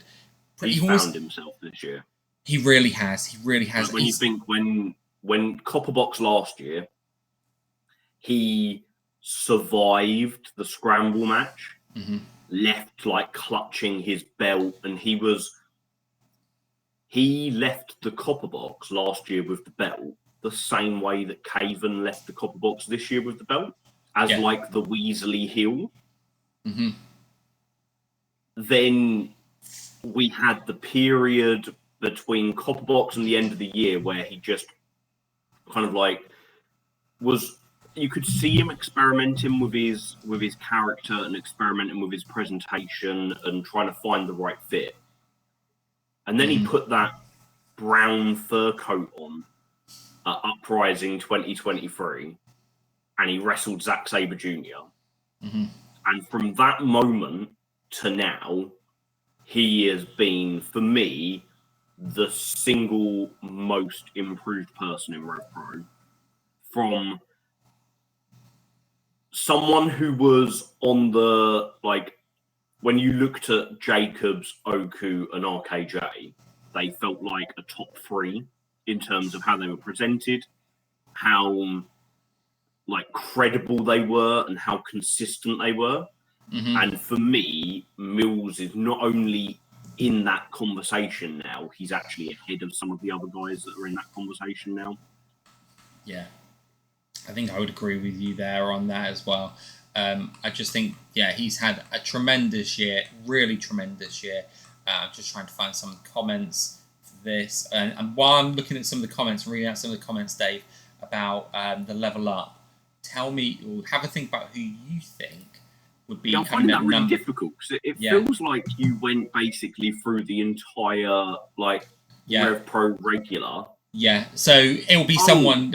So you have a think. I mean, while I've got one. Right. But I'm worried I'm going to say it, and then you're going to say, no, I said her.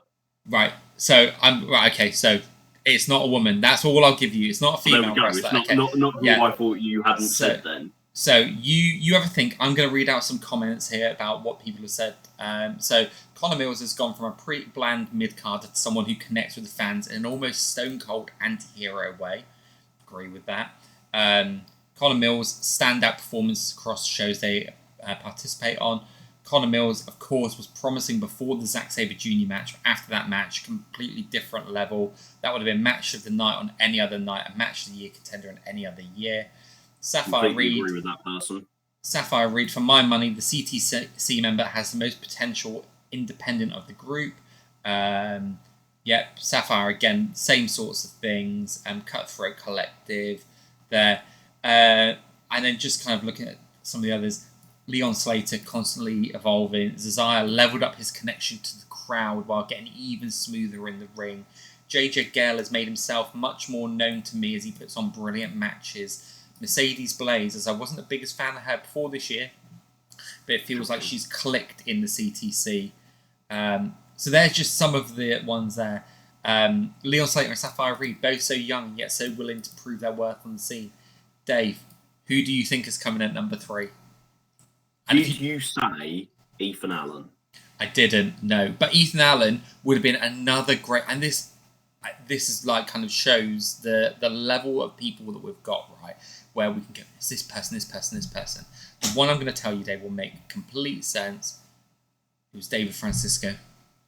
Oh, I didn't even think. No, and you know what? 100%. Like, from contender to like an absolute permanent, solid member of the roster, in the sense that if we went 2 RevPro shows in a row without Francisco appearing, you'd be asking questions as to what's going on. Yeah, I'll just. Do you know what I mean? Like, bear in mind that traditionally contenders appear every now and then. They're on every show working, but in terms of in the ring, they're on every now and then. Yeah. You know, how many Jordan Saeed matches we had this year? How many Dynamite Lee Dawson? How many Lucia Lee matches? How many Francisco matches last year? Josh James matches last year?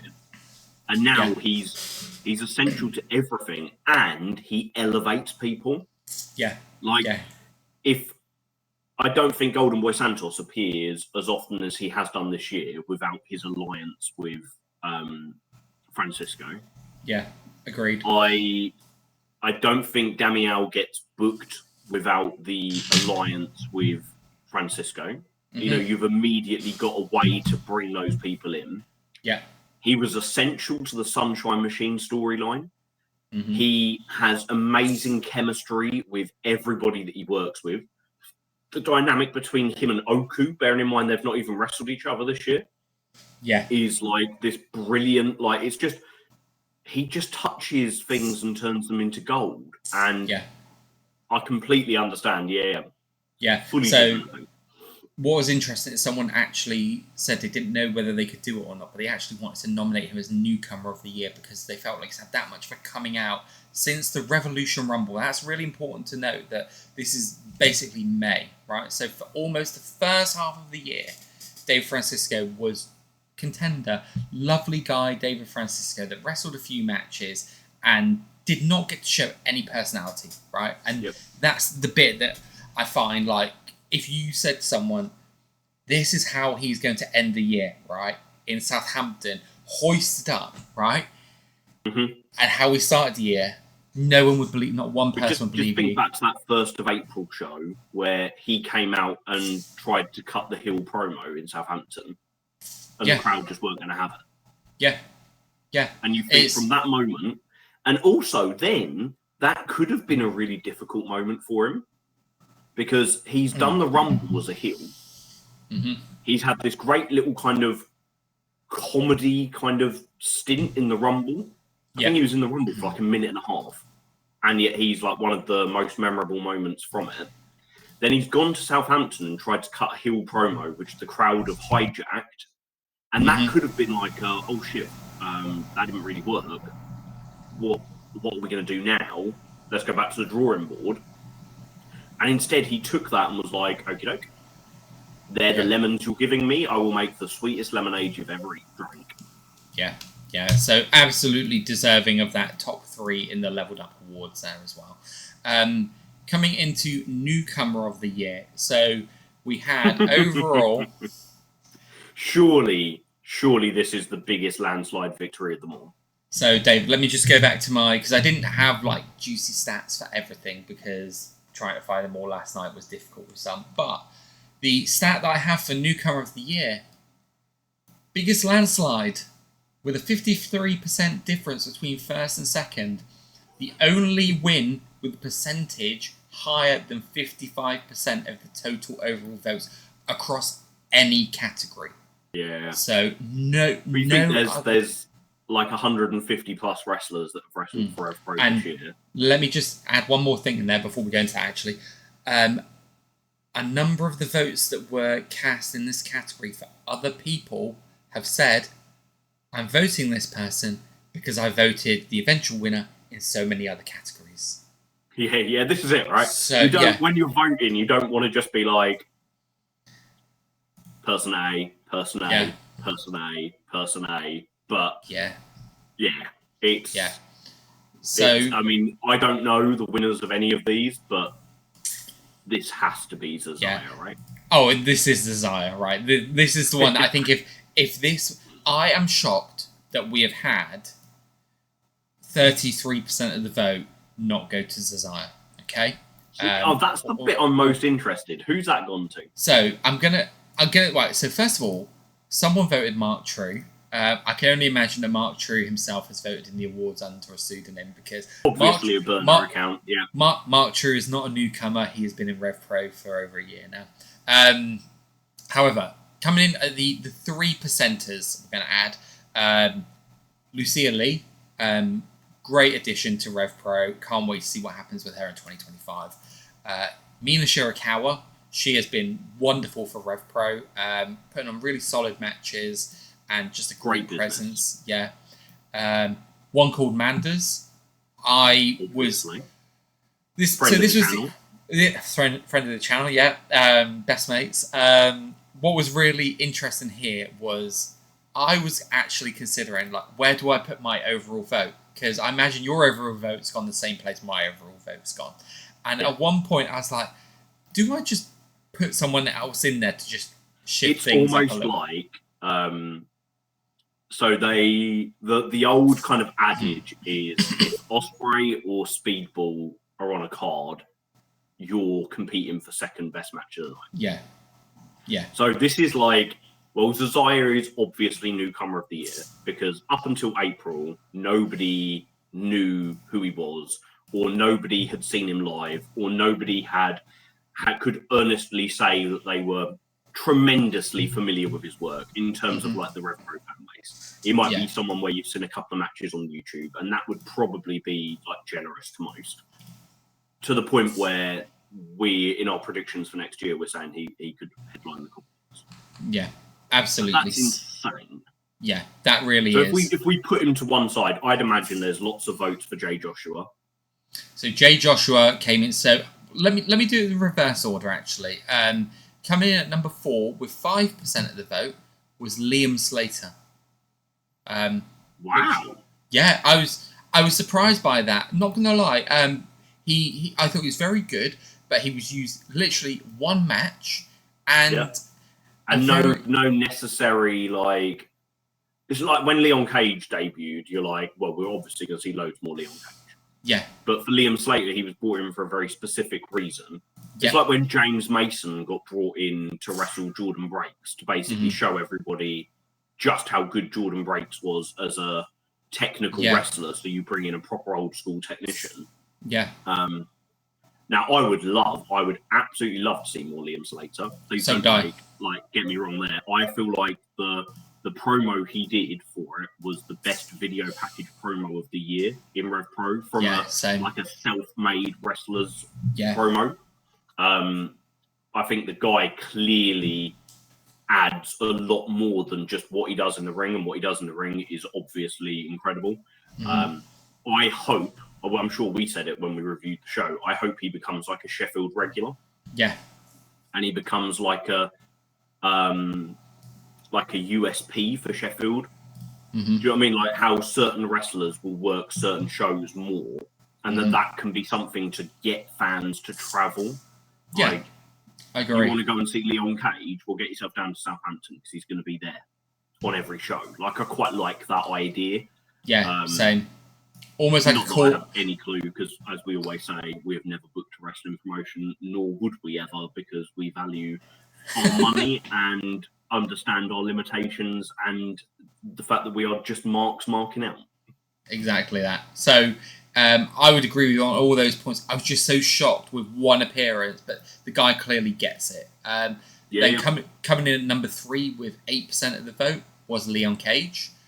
Yep. And coming in at number 2 with 13% of the vote, Jay Joshua, who in any other year I think would be taking this hands down. He would have got my vote in a year that doesn't involve Zazaya.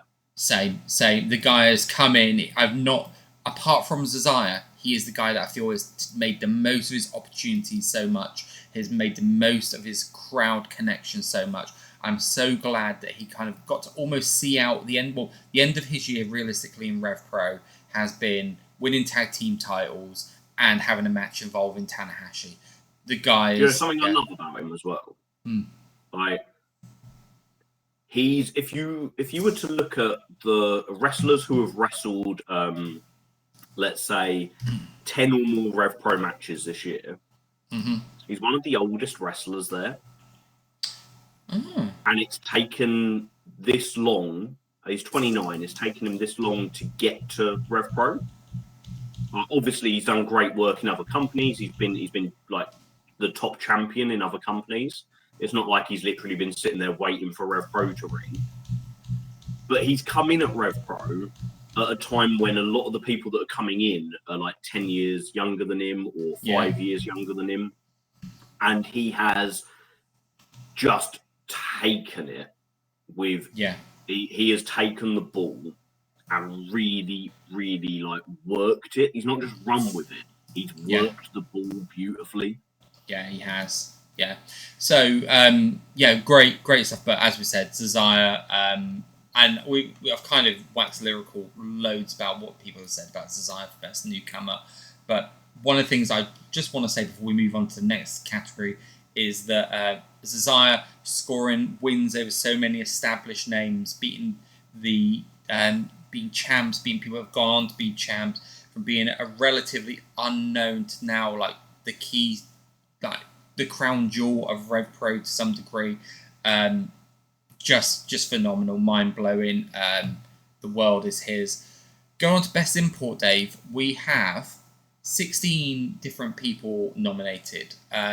This is one where I've had to pull in a little bit of me taking someone out of there as well. So I think I said that the person had to have 10 or fewer than 10 matches in RevPro throughout the year to qualify. And I believe Zaya is over that amount.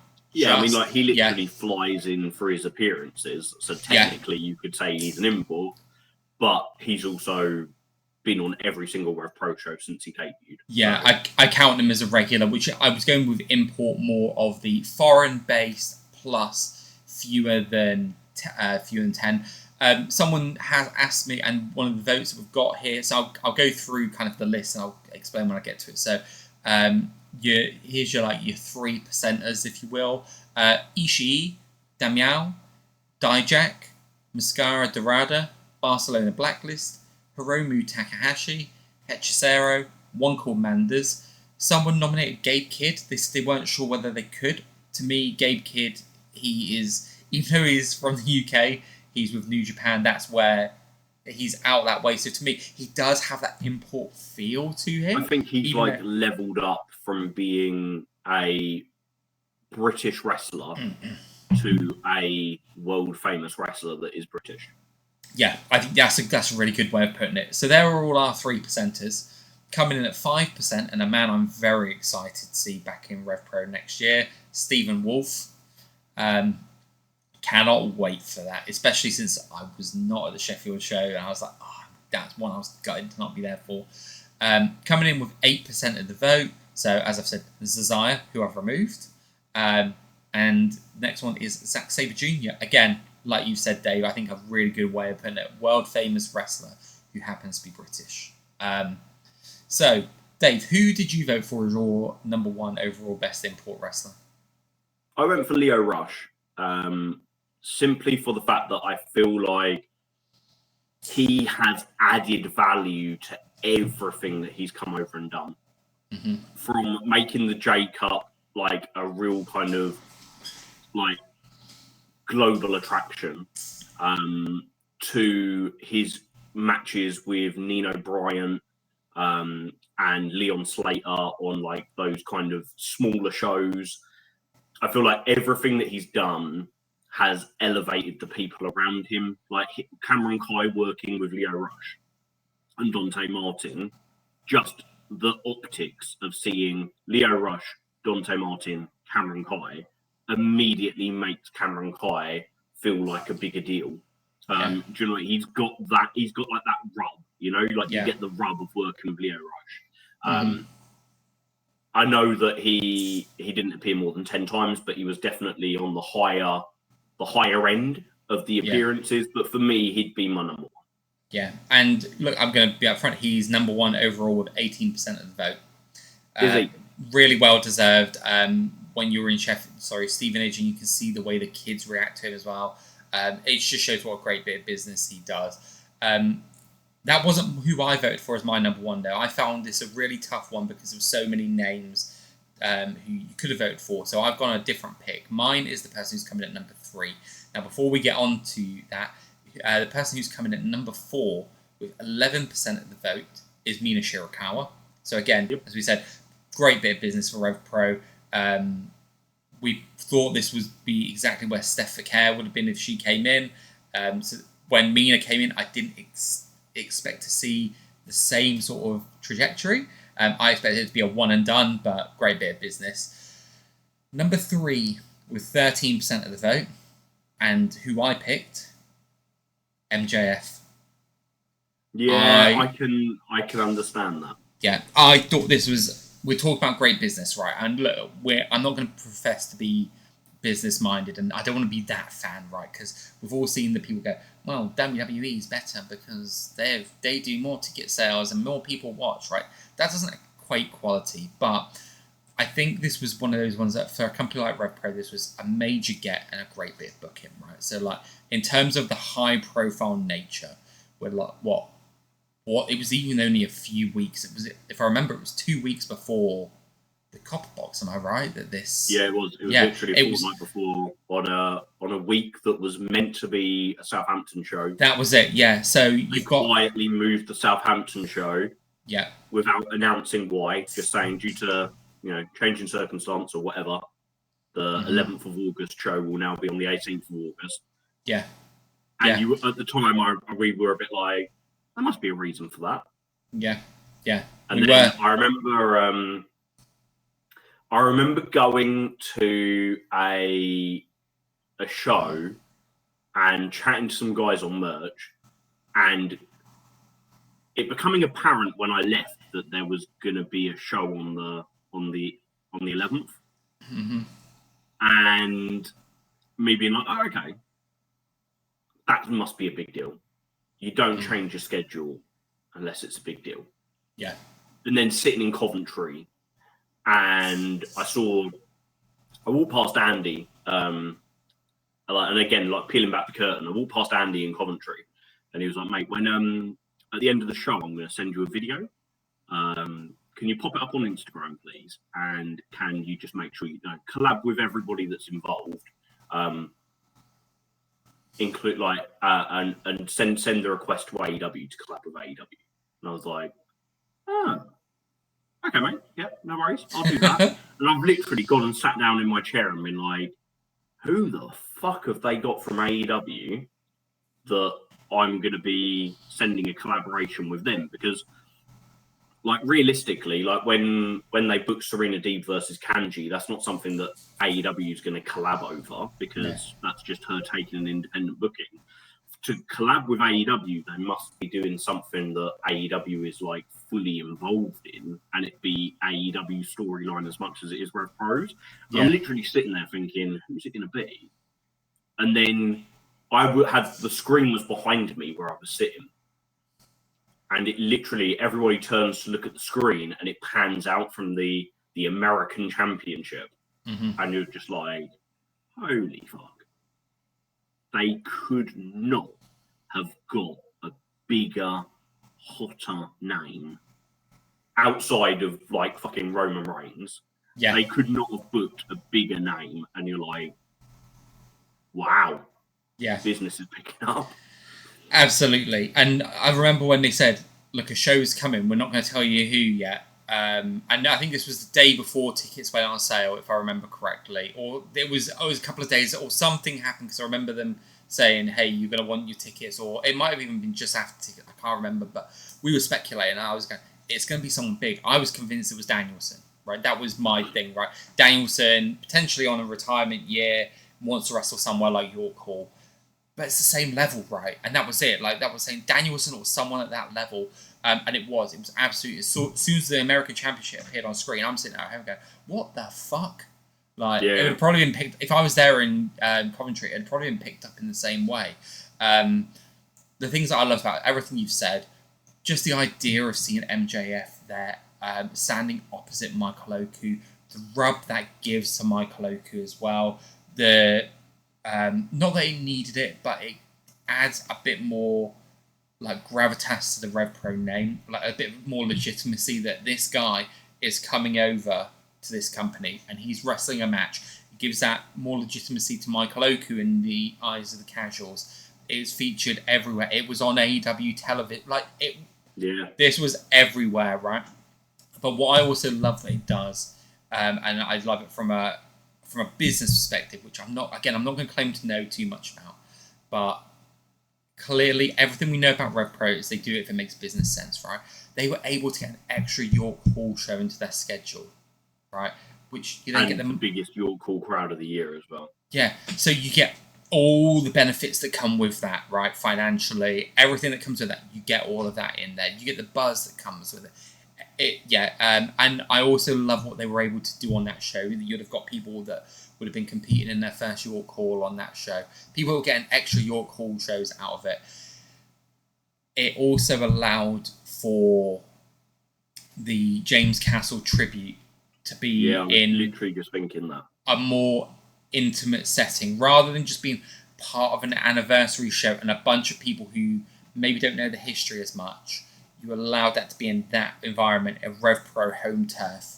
And also the other way is like, on one sense, it's more intimate than doing it at the Copper Box, but it's more elevated than doing it at a Portsmouth Guildhall show. Yeah. Which I thought would be what they might go for. Like literally do a one-off Portsmouth show to celebrate Curtis Chapman and James Castle. Yeah. As two products of the Portsmouth School of Wrestling. Yeah. It was perfect.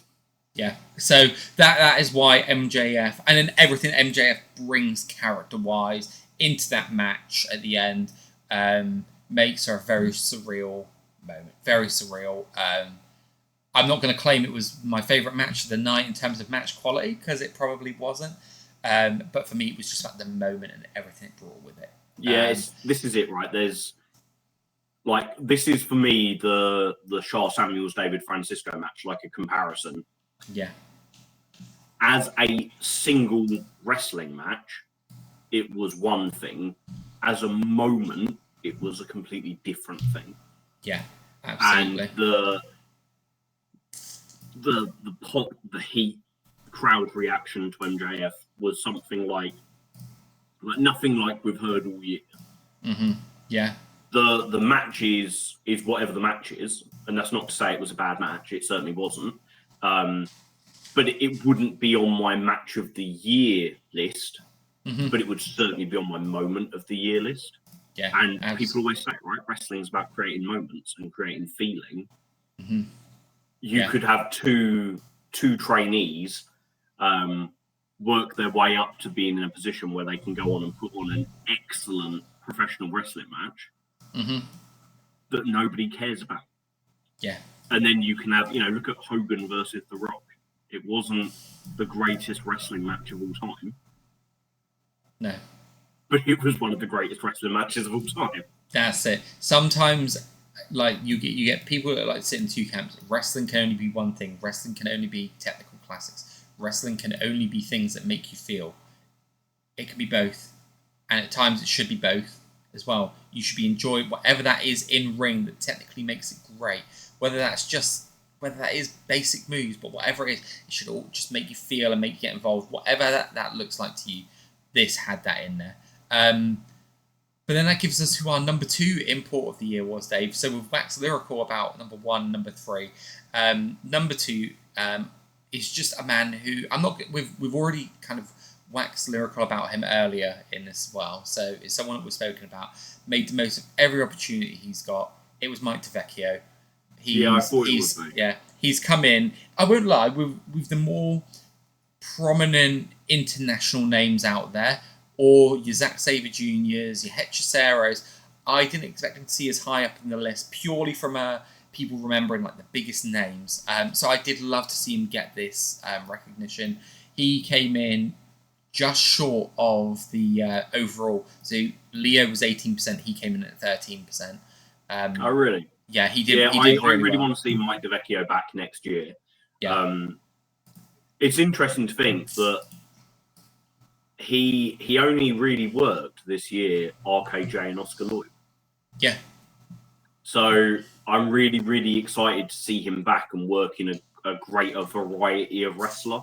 Yeah. Like Mike DeVecchio versus Michael Oku just sounds so intriguing in terms of the difference in styles. Yeah. Mike DeVecchio versus Isaiah, DeVecchio versus Leon Slater. Like, there's so many cool matches to be had there. Yeah. I'm hoping that he will come over like semi regularly. Yeah, same. So now, Dave, we're getting on to the business end. So the awards that we're going to go through now are Women's Wrestler of the Year, Men's Wrestler of the Year, Hero and Villain of the Year, Event of the Year, Moment of the Year, and Match of the Year. So, Best Women's Wrestler of the Year had 8 people nominated in total. My stat that I have for this one is that in terms of the overall percentages, this was the closest. This went to a judge's decision because Interesting. Because the top 2 had exactly the same amount of votes, and so that's the one that went to judge's decision, with both me and you voting the same person. So now you'll know exactly who's won. It was the joint widest field of nominees, along with the Cruiserweight, at 8 people, but also, which is awesome, right? Bearing in mind where the women's division was like last year. Exactly. And this conversation would have been Danny Luna or Alex Windsor. Yeah, it's completely wide now. Here's a really interesting stat, though. Outside of the top 2, right? So I'm gonna be honest. None of the Cutthroat Collective feature in the top 2. Okay, but the Cutthroat Collective makes some sense as well, right? Because they are such a collective. Yeah. But they've been presented so well as a group that you don't see them as like a series of individuals. Yeah, exactly. And what I have done is people have been voted from the Cutthroat Collective as individuals, but anytime the Cutthroat Collective was put down as a group, every member of the current lineup of the Cutthroat Collective got a vote as well. Okay, so even then, this one had extra votes in it, but I thought it was the only fair way to do it. What was really interesting to note is that the overall vote, every person outside of the top 2 that got nominated was at one point a featured member of the Cutthroat Collective, and got 48% of the overall vote between them, which is incredible. So very fair and deserving as well. Coming in last place was Nightshade, followed by Mercedes Blaze and Nina Samuels, Alex Windsor, and narrowly missing out on the top 3 was Lizzie Evo. Coming in at number 3 with 19% of the vote, Sapphire Reed. Again, incredible year that she's had. That's individual nominations and CTC nominations there as well for her. If you said to me that she would have over double the vote of Alex Windsor, that just shows how much she's connecting with people. I think it's also how much Alex Windsor has elevated people around her. Absolutely that. I think her and Nina Samuels brought a real pedigree to the Cutthroat Collective. Yeah. In terms of where they've been in wrestling and like the level that they've achieved. Alex through RevPro, Nina through other companies. And it's taken Mercedes as someone who's always been around RevPro the last few years, but like here and there, every now and then, to being like a regular. Mm-hmm. Lizzie as someone who's kind of come in from elsewhere and has just absolutely hit the ground running, and Sapphire, who we talked about, like properly leveling up. Yeah. The one thing I really love as well is that all of my kind of experiences of Sapphire before Cutthroat Collective have all really been around Alex Windsor as well. And it was the great Portsmouth arc of that. We've spoken about a lot, the weird show that I think was on your wife's birthday. But the arc of that in the women's division was I can't remember her name now. Maya Matthews. So Maya Matthews was looking to get a shot at the women's title and had to go through the gauntlet to get there. It was Sapphire Reed, who was the little hench person to Alex Windsor.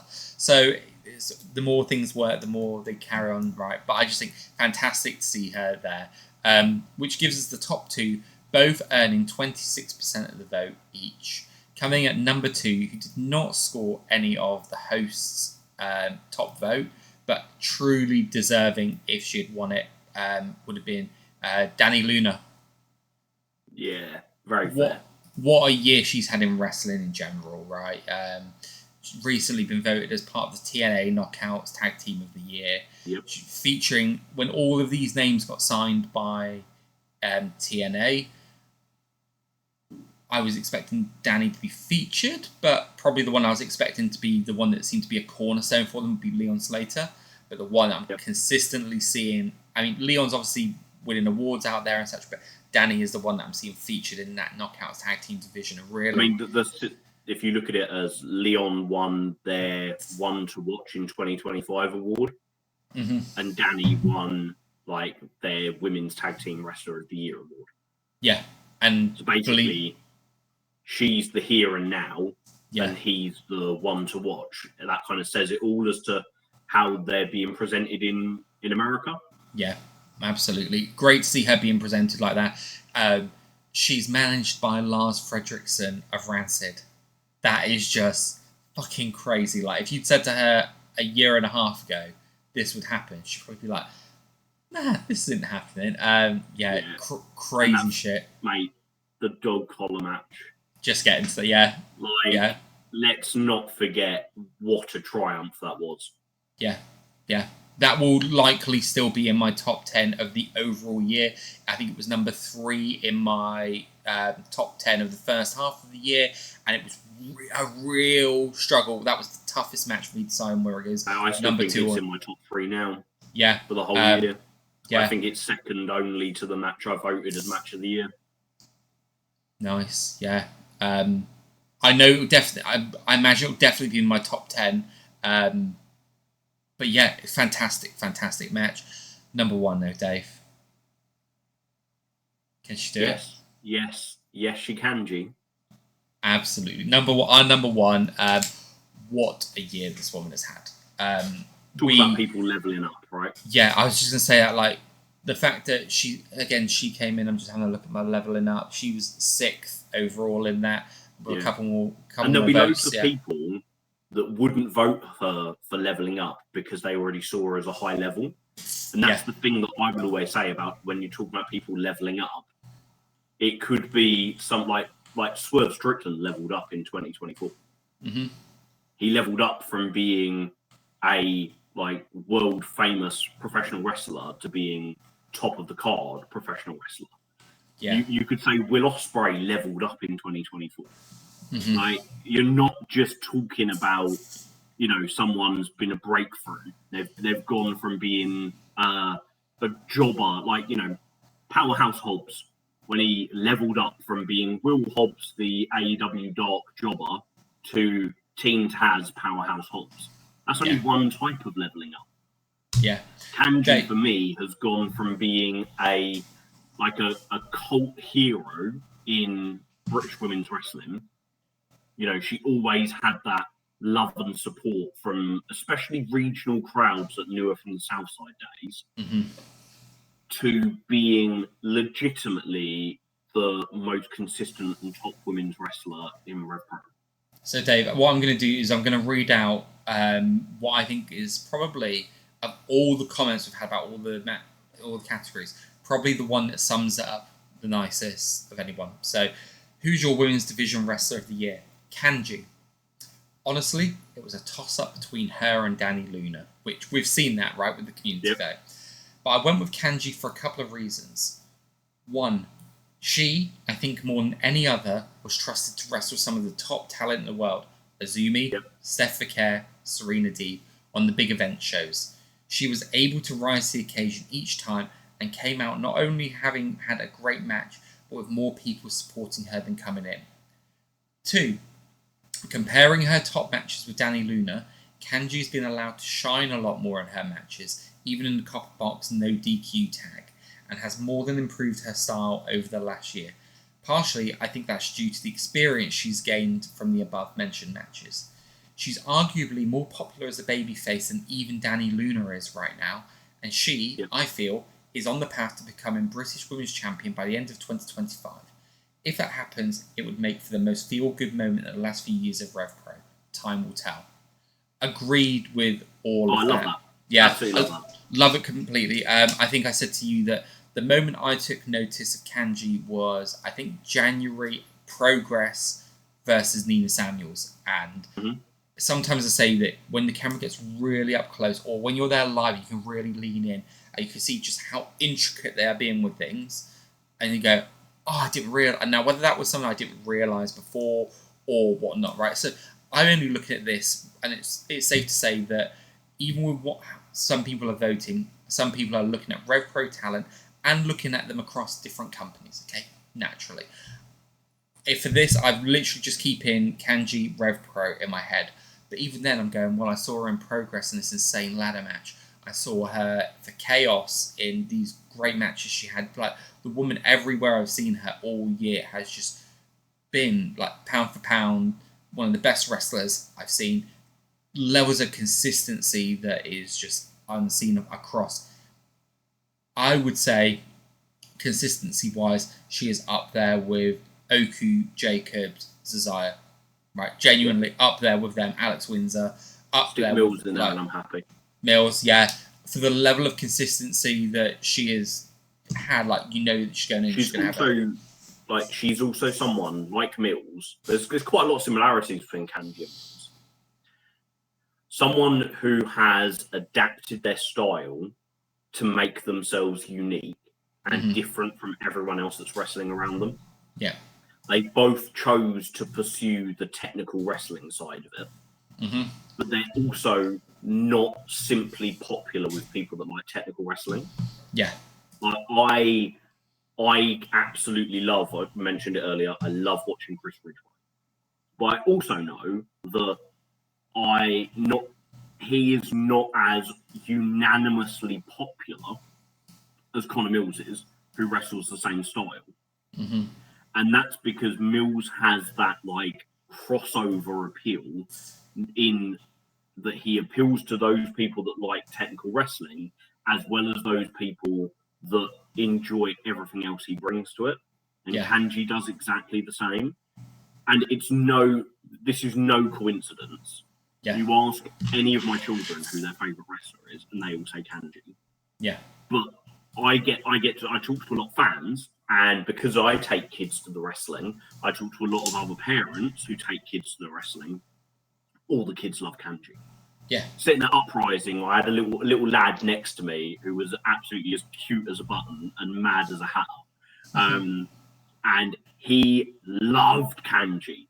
Like he literally burst, like, watching her. And you could just feel, like, the connection. And I see that at every show I go to. And that takes something. It really, really does. She's been great. You've got that wonderful story where she was the face of Team RevPro against the Cutthroat Collective. She was the hero. She had all those brilliant wrestlers around her. It was just absolutely deserved Women's Wrestler of the Year for me. Which takes us on now, Dave, to biggest villain of the year. Okay, so this one has 9 votes overall. Okay, and I've taken this. So it's for hero and villain. I've opened it up to anything. Right, anyone can be anything in this because you've got tag teams. People might want to vote tag teams as well. So coming in last, 2.5% of the vote, MJF, Lizzie Evo, and True and Lacey. 5% of the vote each, Luke Jacobs and Ethan Allen. Both had comments around them being gritty little bastards. Love it. Very narrowly missing out on the top 3, Will Caven, coming at number 4. We then get to the top 3.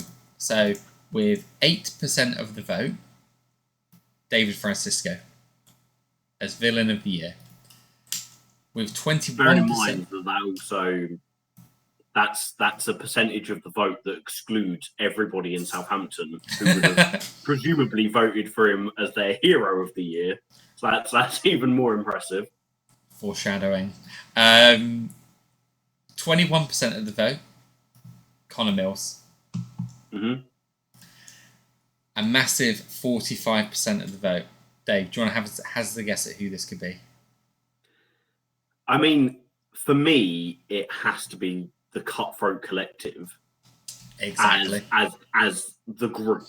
I know Lizzie was mentioned earlier, but it has to be those guys. Like, yeah.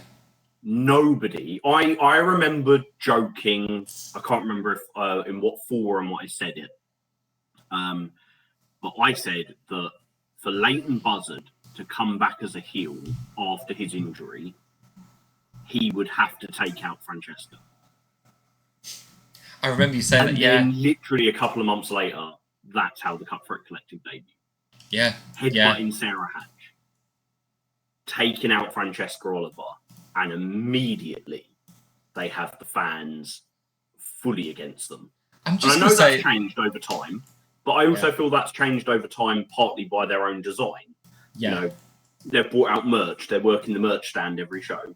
Yeah. They're now kind of like lovable rogues rather than like hated kind of you know, the five bitches that spoil everything, like that kind of side of it. I think no one, if you're looking at it as who have had the biggest impact working heel this year, no one's had a bigger impact. I think they had like just such an impactful debut, like I said. Just going to say justice for Chris Hatch there, the often overlooked person of that beatdown. Poor Chris Hatch. But yeah, like taking out those people who, like you said, as a referee, you expect maybe Chris to take a bump, but you don't expect Sarah to be attacked. This is it, right? You don't expect Francesca. They threw Oscar Harding into the ring post. Yeah. And you're looking at things being like, oh, that's taking it up a notch. But the minute Sapphire went for Sarah Hatch, and you're like, oh no, like, that's crossing a line. Yeah. And I love the fact that as fans we have these lines that we've created, but they crossed all of them. Yeah, and obviously as well, Nightshade was a member of the Cutthroat Collective then as well. And the brilliant turn on her was beautifully done. Yeah, that was so well done. It was so good. Really loved it. Development in RevPro in 2024 for me. Yes, absolutely, because everything that's come off the back of that has been superb. It's changed the presentation of women in RevPro. Yes, absolutely, and couldn't be more thankful for it. So that was Villain of the Year. We're now going to get on to Hero of the Year. One of the Heroes of the Year, I was very surprised to see in there. Not because I don't think they deserve it, but just because I didn't. This is where people will show their weirdness, right? You know, it's not even. This isn't even a weirdness one. This was just an unexpected one because no, we didn't get Mark Tree voted as Hero of the Year. That would have been the weirdness one. But there's people that got voted lower than you'd expect, given how they've done in other categories, and then there's people who you go, oh, I can see exactly why they've been nominated, but I just wasn't expecting them to be nominated. I'm just going to re-sort my spreadsheet. Look at this, doing this live, because for some reason I've not sorted it in order, Dave. Oh, how unprepared of me. So, here we go. Right, so for this one, we have 8 as well. Our 2.5%ers, Kanji, Cameron Kai, and JJ Gale. Love to see Cam and JJ especially get in, because obviously there have been men who have been like mentioned on various parts today, but important to really just shout out, especially Cameron Kai, who felt like to a degree, aside from Will Caven, he has had the Cruiserweight division on his back this year to help elevate or get more focus on it alongside you people like your Robbie X's and stuff, but the actual division and the title and the stories going around that, Cam and Leighton Buzzard with him has done a great job there. Coming in with 5% of the vote. In Southampton only,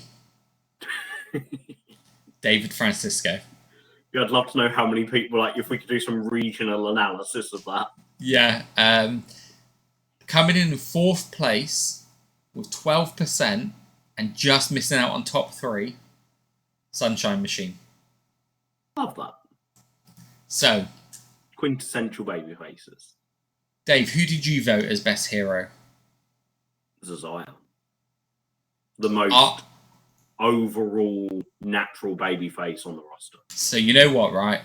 We're going to do this in almost a reverse order. So I'm going to go through who was number 1 and who was number 2. And then I want you to have a think about who you think number 3 could be. Okay. Zazaya was the overall winner. Both of us voted him, top level. 48% he received. 20% higher than second place. Second place with 28% was Michael Oku. Yeah. Incredible, right? That Michael Oku, the face, everything of RevPro, for such a long time, the hero of RevPro, getting outshone. And I think there's a reason I went, and people, there's some comments I've seen in there where people think people have been booing Michael Oku because of edgelord behaviour and it's the cool thing to do.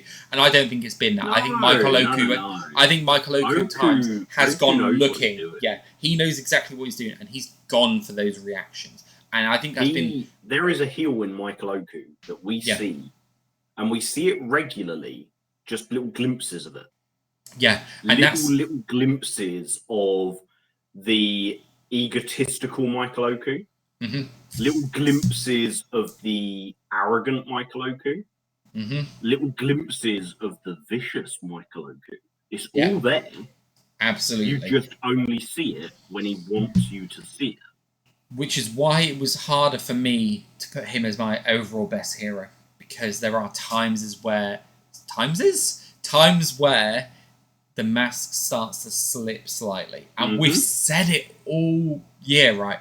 He's going heel at some point. But when? How? And then things happen, you go, maybe not. But then the mask slips again a little bit, and you're like, Whereas Zazaya has just felt, apart from that one time he's had the booze against Leon, the biggest Which, again, I watched that match back the other day. It lasts for about a minute, and then the crowd are cheering him again. Do you want me to tell you what the biggest villainous thing Zazaya does? It's the level of slap he puts into his high fives when he's coming around. Because every time you don't go for a high five with Zazaya. You just don't do it. So I remember him and Levi Muir. When I was at the show at Some Sizzler, right, I put my hand out for slap and he slaps it so hard. And I go, oh, fuck, and turn around. And over to the right of me is one of the friends of the channel, Catherine. By that point, I turn around. She is looking up and going, oh, fuck. And at the same time, like, I'm just lifting my head up from it and just being like, then you see the rest of the people like a Mexican wave of pain. Exactly. Yeah, that's the most villainous thing that the man has done all year. Tremendous winner of Best Hero, Best Men's Wrestler, and Best Hero of the Year. Who do you think came in at number 3 for Biggest Hero of the Year? I'm going to try and do this logically. I keep a record of everybody that I award Hero of the Week and Villain of the Week to. Mm-hmm. And so far, the votes have matched what I've given. Interesting. So the most frequent Villain of the Week in 2024 was Cutthroat Collective, then Mills, then Francisco. And the most frequent Heroes of the Week were Zazaya, then Oku, then Amira. Coming in at number 3, Amira. Yay! 13% of the vote. I wasn't expecting... Again, let's just give the woman her flowers. Yeah. She doesn't get in the ring. She's not a wrestler. She's not a wrestler in terms of RevPro canon. Yes. Like, she is obviously a wrestler, but how she is presented to us as fans that exclusively watch RevPro, she is Michael Oku's cheerleader, valet, girlfriend, like fucking everything that he needs her to be. Yeah. And yet you think about moments of the year. Yeah. I was expecting Osprey and Amira back and forth in February. Yeah. The RKJ and Amira, every time they're in a ring together, it feels volatile. Mm-hmm. Like they manage to encapsulate a feeling of genuine hatred of one another. Yeah. Jacobs and Oku, so much of that was pinned around how he treated Amira. Mm-hmm. He's always had this like absolute disdain for her. Yeah. And then for me, I will remember the moment for so long of Amira literally picking Oku up in front of the Sheffield crowd, making him stand on his own 2 feet and leave the ring of his own accord. Her getting everybody else out of the ring in this moment of being like, just get out, leave. Mm-hmm. Like, we will handle this as a family. Like, this is family business. We don't need your help. Go away. Yeah. And the crowd literally just sat there in silence, eating it up. Yeah. She's unbelievable at her job. Yeah. She really is. And I wasn't expecting her to be nominated in this category purely because I expected people just to naturally go for wrestlers. Like, and I would say people that are presented as wrestlers in RevPro. Change that to how it should be. So I just didn't expect so many people, but like you said, it's massively deserved. What she does and how she enhances what she does, every opportunity she is given, right? She's got a quote, and I don't know if it's on her Twitter or her Blue Sky, but it says, "You don't have to be serious to be taken seriously." And I think this encapsulates Amira perfectly because she is such a funny, lovable person, right? Just in how she comes across. And that translates into when she's doing ringside and stuff. And when she can be, she's a bit more comedic, a bit funny, the facial expressions, all of that sort of stuff, right? But then she's whatever the match needs, right? Yeah. And then when she needs it to, she switches and it's like, oh, so like you mentioned earlier, that Oku Osprey promo at the 229. Okay. That moment is so she can switch up to whatever's needed, which I love because if you're at the 1865 and you're doing that Revolution tag match where everything's just going to pot and you're having her and Sarah Hatch sing every song beforehand, and you've got like her and Michael Oku arguing because she's just going for it, like all of that sort of stuff, like the funny side. Her and Leon Slater having like their little moment together. Yeah. You've got comedy gold. You've got the way she looks after the kids at ringside and make sure every kid gets a high five, a little chat, all of that sort of stuff. I think it was Stevenage. I think Michael or someone went quite far and it looked like he might have knocked into someone. And she went running over to check everyone was okay, right? Yeah. The woman genuinely cares. She's someone that wears her heart on her sleeve. Like, that's very obvious. Like, she's an emotional person. And I remember one of the worst things I remember about being in the 1865 at the beginning of the year was when people were chanting for Mad Kurt, right? Obviously a really horrible thing for people to have to deal with. And where the stage is, she was kind of on this side, which is you can have your back to the hard cap. And she did. And she was bawling her eyes out, obviously, for obvious real reasons. To be able to see that's how she started the year there. And then when the match needed her to with Harry, she just, and it goes professional, switched it back on.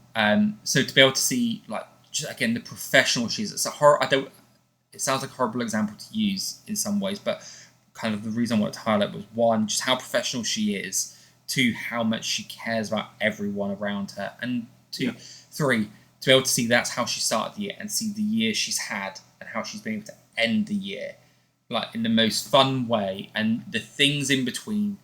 We're not just talking about RevPro when I say this, but the things are everywhere now where she's being recognised. She's being booked for the Jericho Cruise. Her and Michael at Cardiff for AEW, like all of that thing. I've often joked, right? I could be at the very top row at the back of Wembley Stadium, and Amira looks at you, and you feel like he doesn't get that reaction in Cardiff without her.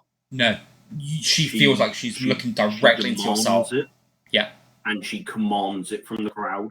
Yeah, she's a conductor. We love to do it. We don't do it because she's making us.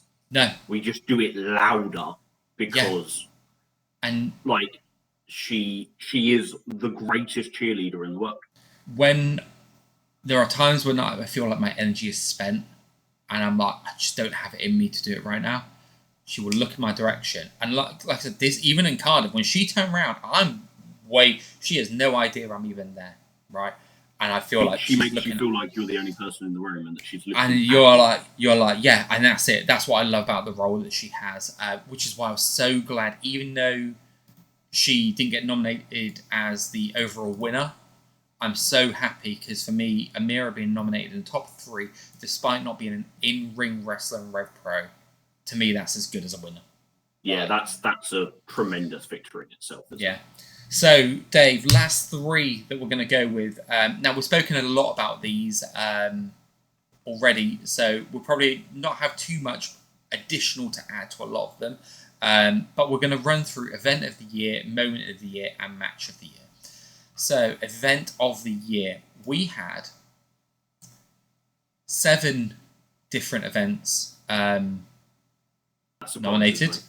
Yeah. What I really loved about this one is we had multiple different venues nominated at various times of the year and various event types as well. And what I mean by that is we've had nominated in there like the big events like the anniversary show. We had Global Wars in there, which is like a dream card, Forbidden Door style card.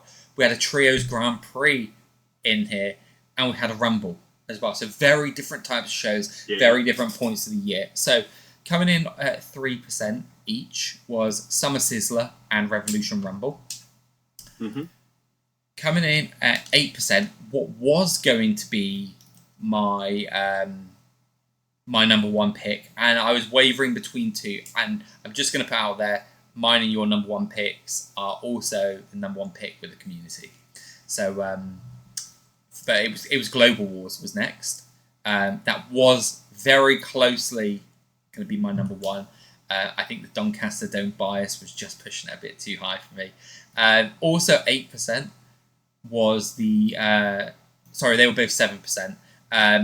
Is the Trios Grand Prix. Coming in at 8% was Uprising in 3rd place. 4th place. Coming in just above that at 9% was Trios Grand Prix in 3rd place. That second night was just so probably the most fun I've had at a wrestling show all year in terms of just sheer unexpected enjoyment. Yeah, I was so surprised to see that one get the nominations it did in over some of the other events. But one of the comments I saw of that was they felt that second night, what that allowed, like you've got some of the matches and everything else is a surprise, and they love that element of it. It's got to be the blueprint for all future Trios Grand Prix. Absolutely. The second place with 32% of the vote, the 12th anniversary show, which means coming in at 40% of the vote, High Stakes. Yeah. I mean, when I said I was surprised at how many were voted for, when you started reeling them off, you're like, oh my God, we have eaten well this year. Every single one of those shows was spectacular. Yeah, for me, this is going to sound really bad because it's not, but for me, I was like, am I almost rating High Stakes as putting a real curve on the main event? Like, I knew it was a good show, don't get me wrong. But yeah, when you look at the full card, yeah, and that's what I'm just get to the 3rd and 4th match. It is just. I'm just looking, bringing the card up now. Spectacular. Yeah, what you've got: Orange Cassidy defending the international title. What a moment! What a moment! Danny Luna versus Sapphire Reed, who's going to become a bigger deal in the company. Yeah, massive moment for her, and then True and Lacey in the following match, massive moment for them. Yeah, against Youngblood. JJ Gale versus Luke Jacobs in a match that honestly Incredible. I was thinking is going to be good and defied my expectations completely. Yeah, so much better than I thought it would be. Yeah, which sounds like faint praise, but it just was. It was incredible. Yeah, Mustafa Ali versus Robbie X, a match that, you know what, a massive get for RevPro and a massive match for Robbie X to have as well. International dream match. Yeah, Shingo Takagi, which ended up being against Trent Seven. Yep. Hey, look, I would have preferred it Gabe Kidd, which is what the original match was going to be, but the match itself though was still really good. Yeah, this is what I think. Like sometimes it gets overlooked because you think about the fact that you think about what you could have had rather than what you actually got. For me, the only downside I have to this card completely is to do with this match. Is that the match felt too long. That was in the moment, and that was after having all of that before it, no interval. And we spoke about this before, right? That sometimes how you're feeling there in the moment, and that was probably the only thing for me. Ricky Knight Jr. versus Anthony Ogogo, Zack Sabre Jr. Which I think was a lot better than people gave it credit for.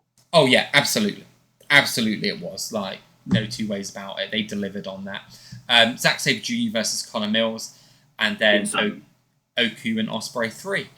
So when you look at that card, yeah, you just can't like look past it really. You're going, okay, there's things that I can definitely put forward for all of the other shows. And if Global Wars was nominated first, or if Uprising was nominated first, I'd be like, yeah, I get it completely. And like you said, Dave, we've eaten well this year. We really have. That's event of the year. Now we're going to talk about moment of the year. Moment of the year. Really curious about this one. Had 18 nominations across the whole, and this was just different things that people voted for as moments of the year. Some of the moments happened within matches, some were promos, some were matches themselves, some were other things. Like, it was so wide here. So let's talk about the 2.5% of the vote. So like this had the biggest mixture. Giselle Shaw returns. Mm-hmm. MJF versus Oku announcement video. Mm-hmm. Jacobs finally defeats Ishii. Ospreay hits the hidden blade on a mirror. The James Castle tribute. Orange Cassidy's appearance at High Stakes. Team RevPro versus the CTC. Minoru Suzuki at the 229. Ethan Allen's return. And CPF winning the Trios Grand Prix. Some cool moments there. Some really cool moments. And I like the really specific ones. The Minoru Suzuki one, the person who nominated that said that was very specific to them because they were there live for it and they just wanted to see him live. And it was the first time. So. Yeah. And there is like the Kaze Ninoe effect. Yeah. And in such an intimate venue is special. I love that you've got the big moments that are like their storyline, but then you just captured the ones that people just go, no, I really like this. Yeah, this is it, right? I very much went with a storyline moment, but the pop for Orange Cassidy, the shock of the MJF video, they are magical moments. Yeah. Dave, out of interest, what did you go for your moment of the year? CTC debut. Okay. That's interesting. The one I had no hesitation in that. The one that I went for, and I'm not going to reveal it now, but the one I went for was the overall moment of the year. Yep. So, let's go through the rest then. So just missing out on the top three, all at 5% of the vote each. MJF versus Michael Oku, and I've just put this down as the match. It was moments during the match that people had. Luke Jacobs doing his Dead or Alive entrance at the Copper Box. Yep. Sunshine Machine capturing the belts. Yep. Zack Sabre Jr.'s first entrance as IWGP champion. Yeah, I get that, especially Yeah. for people that have really followed his whole journey. Yeah, it was a big moment for them. So we're now on to the top 3. 11%, Luke Jacobs finally winning the title. I was just, look, I've been critical on the last video about the actual run itself, but the moment of getting there. And I've mentioned to you in the new year that we're going to do a show where I talk about power rankings. So I think let's look ahead now at January and just give a quick heads up. So we're probably going to record most likely next week for our first episode of the year, which is probably going to be our second half of 2024 matches plus overall matches of the year show. Then the following week, I think might do a bit on the we've got some questions that people have raised and stuff like that. So I'm going to do some of those then and probably look at the power ranking system that we're going to employ going forward on a weekly or show-by-show basis. I'd like to do separately. But I've started doing that for 2024 and looking at all the things that happen and basically backfill it. And the year that Jacobs had, honest to God, like, it's an exceptional year. It is. He made more RevPro appearances than anybody else, right? The monster mega push, if you will. Like, I've done to kind of peel back behind the curtains on this. I'll go a bit more into it, but not only have I done like points for wins, but I've also done points for being in form. So like if you hit a certain amount of wins in a row, you then get a percentage bonus, and if you get to another level, you then get a percentage and another one.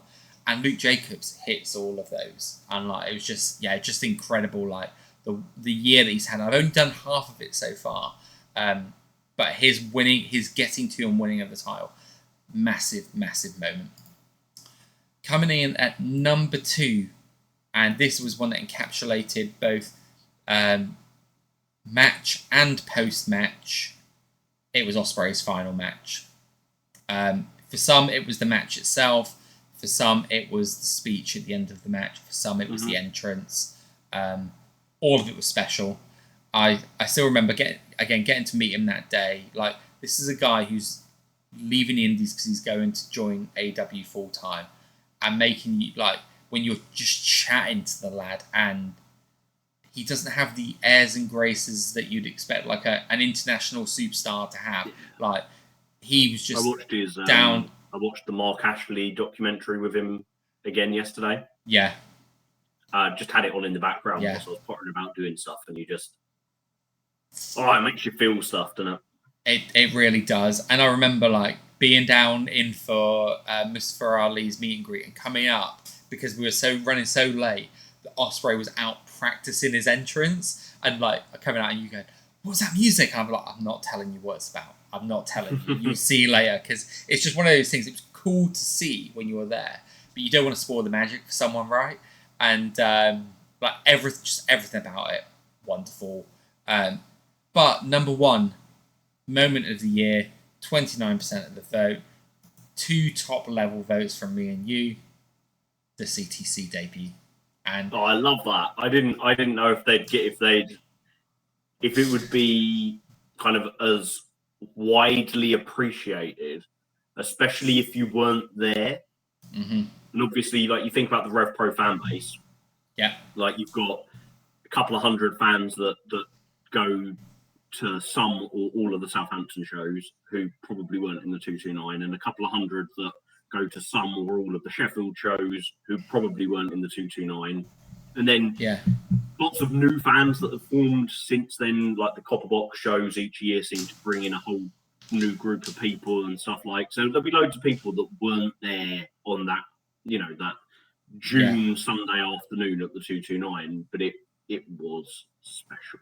Yeah, it really was. I won't lie, when the votes started coming in for this category, there wasn't a lot for it at first. Like, not in the way I expected. I expected this to dominate. And look, it came in at 29% of the vote, so it was almost double what second place was. So it did dominate at the end. But at the start, and I was seeing all these different things coming through, I was like, didn't expect this, didn't expect that. For me, this subject is like a really nice, almost little scrapbook of RevPro throughout the year, right? Because you've had stuff that happened at at high stakes. You've got the Ospreay match. You've got Jacobs winning the big one. You've got Zach coming and doing things. Sunshine Machine winning the titles. Each of these things, Minoru Suzuki at the 229, which makes you go, and he was against Leighton Buzzard. Like, you've got all of these things that go, this was RevPro throughout the year. It's just a wonderful little cap on it. But CTC debut, fantastic. Absolutely fantastic. Which, Dave, leaves us to one category left. Match of the year. So, again, was it a landslide? Yes, it was. It had to be, right? It was. It wasn't the biggest landslide.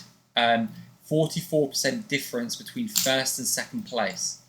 However, 74% of the 10 matches had either Michael Oku or Luke Jacobs in them. That's awesome. Like, the thing that we point out this year was Oku versus Jacobs was designed to stand on its own 2 feet, right, as the main event. Because last year you had Oku, you had Jacobs and Ishii, Oku and Trent, and then you had Ospreay Takagi, right? The show was sold on Shingo versus Ospreay. Yeah, to get people in the door, but the idea was next year we're going to make it stand on its own 2 feet, right? The top 2 in British wrestling. For this to have these 10 matches and these guys to be in 75% of them, incredible. Love that. Right, love it. Absolutely love it. Right, so I'm going to go in reverse order. I'm imagining we're both gone for the landslide winner as well as I know I certainly have. So coming in at number 10, and I love it as a 10 as well. We can see how this lines up with our 10 of the year as well. Sunshine Machine versus Grizzled Young Veterans at the anniversary show. Alex Windsor versus Danny Luna, dog collar match. That came in 9th. These, to be fair, these ones that I'm going to read, the first 5 that I read all came in at the same vote level. So they're not necessarily... What percent was that? 2.5%. Wow. These ones aren't put in any particular order. They're just the order it's automatically sorted in on my... So that one could easily be in 5th as it could have been 9th. Yeah. Jacobs versus Ishii 3 at Global Wars. CTC versus Team RevPro at the 12th anniversary. And I think, looking at it, they may be the only other act to be nominated, they being the CTC, or Alex Windsor especially, being the only other person to be nominated in more than one match outside of Oku and Jacobs. And they've been pretty much nominated in every category they can be, right? Exactly that as well. And then coming up to the end of that bottom 5, Oku and Jacobs from Uprising. We've then got Oku versus MJF at Summer Sizzler. And before we hit the top 3, Hechicero versus Zack Sabre Jr. Wonderful match, that. Really great match. I mean, honestly, we could wax lyrical about every single one of those matches. Yeah, so now we're looking at the one of only 2. Yeah, literally one of only 2 singles matches that don't contain Oku or Luke Jacobs. So coming in at number 3, 10% of the vote, Leon Slater versus Desire, Uprising Iron Man match. I think for me that is my match of the year for the second half of the year. So I need to go back and watch some stuff. I watched it the other day. Yeah, but it was, I think, even better on second watch than when I watched it live. Yeah, nice. And I think knowing how it was going to transpire and me just enjoying it rather than me kind of being ADHD aware of everything around me in the moment, I think that added to it. Yeah, nice. It was so good. All the things that I said would be barriers to my enjoyment, not because I didn't trust in RevPro, not because I didn't trust in these guys, but barriers that I just don't like in my own enjoyment of wrestling, no matter who's presenting it. They smashed through all of those for me. The match of that card, that made me have the FOMO that I thought I wasn't going to have, as well as Serena Deeb and Kanji, but this was probably the top one there. Oku versus Luke Jacobs, 12th anniversary, comes in second place. Very fair. Number one. Proper main event. Number one, 54%. Oku versus Ospreay 3. So look, we've given a lot of our thoughts on this one on our first ever podcast, 31 episodes ago. Dave was our first one. Could you believe that? Where we gave our thoughts on how good we thought that match was, and everything. So if you want to hear our thoughts on it, go back and watch that. But what I'm doing, Dave, I'm just going to find the comments, and I'd just like to go through and kind of end this. Yeah, we've talked enough about that match. Let's hear some others. Yeah, so from the community. So Michael Oku versus Will Ospreay, high stakes. The history, the crowd, the storytelling, the magnitude of the match and the moment. Nothing was going to top this. A few matches gave it a good go, but this was always going to take the award for me. The best RevPro match this year, and most likely the best overall Brit Rest match of the year. Love that. I mean, is it the best RevPro match ever? Is it the best British wrestling match ever? There's an argument to be made for it. Isn't there? Dave Meltzer obviously think so. Still, Oku Ospreay from High Stakes. My ideal of what I want a match to be, possibly the best match I've ever seen live. Well paced, emotive, technically crisp. I loved it. It's also key to point out that I think I said to you, Dave, before until there was some matches I've seen. Oku versus Ospreay 1 in Southampton was my favourite match I'd seen live, certainly in an indie. Let's have a look here. I mean, someone's actually put a top 5, even though we asked for a top 1. They've put, I think this was a friend of the channel, Will Warrener, because I remember him writing, "Sorry, George and Dave for 5. Ha ha ha ha. These could all be number 1." And some of the ones on there. He brings some real good positive energy to the wrestling, mate. He does, and he's also put Cutthroat Collective and stuff like that in there. I think it's Ospreay Oku from High Stakes at the beginning of the year, because not only was it an awesome match, they took you on a ride and told a brilliant story. Oku versus Ospreay High Stakes. Second place would be the Team RevPro versus CTC match at Copper Box. Love that as well, to see that's coming in. And look, CTC versus Team RevPro told a great story, entertaining and brutal throughout. I had a high expectations that still over-delivered. And you think that match and the dog collar match are being talked about like a lot, and that's 2 women's matches. That's, although we talk about men's wrestling and women's wrestling as being it's all just part of wrestling. It still has to be explored, the fact that we wouldn't be having this conversation about matches in the women's division in previous years. I think you're right. I think the things that we need to bear in mind is that we need to be having these conversations, I feel, because it's important. Because if we don't have these conversations right now, then women's wrestling is still treated as a niche. I enjoy tag team wrestling. Well, I enjoy women's wrestling. Well, to me, tag team wrestling is different to singles wrestling. Women's wrestling isn't different to men's wrestling as much. It's all professional wrestling. Exactly. But to not acknowledge the struggle that women have had to get themselves onto cards would be unfair as well, right? Exactly, yeah. You've got to look at it from both sides, but the fact that we're getting matches like this dog collar match, the match at the Copper Box, is doing so much good. And his comment I really love. Oku versus Ospreay, high stakes, is also the best match in company history. Brackets, for posterity, Luna versus Windsor dog collar match was the women's match of the year. Yep. Love that. Oku versus Ospreay for the final time for now, back at high stakes. It's probably the popular choice, but there's a reason for it. I can't say enough good things. Here's an interesting one. Michael Oku versus Will Ospreay.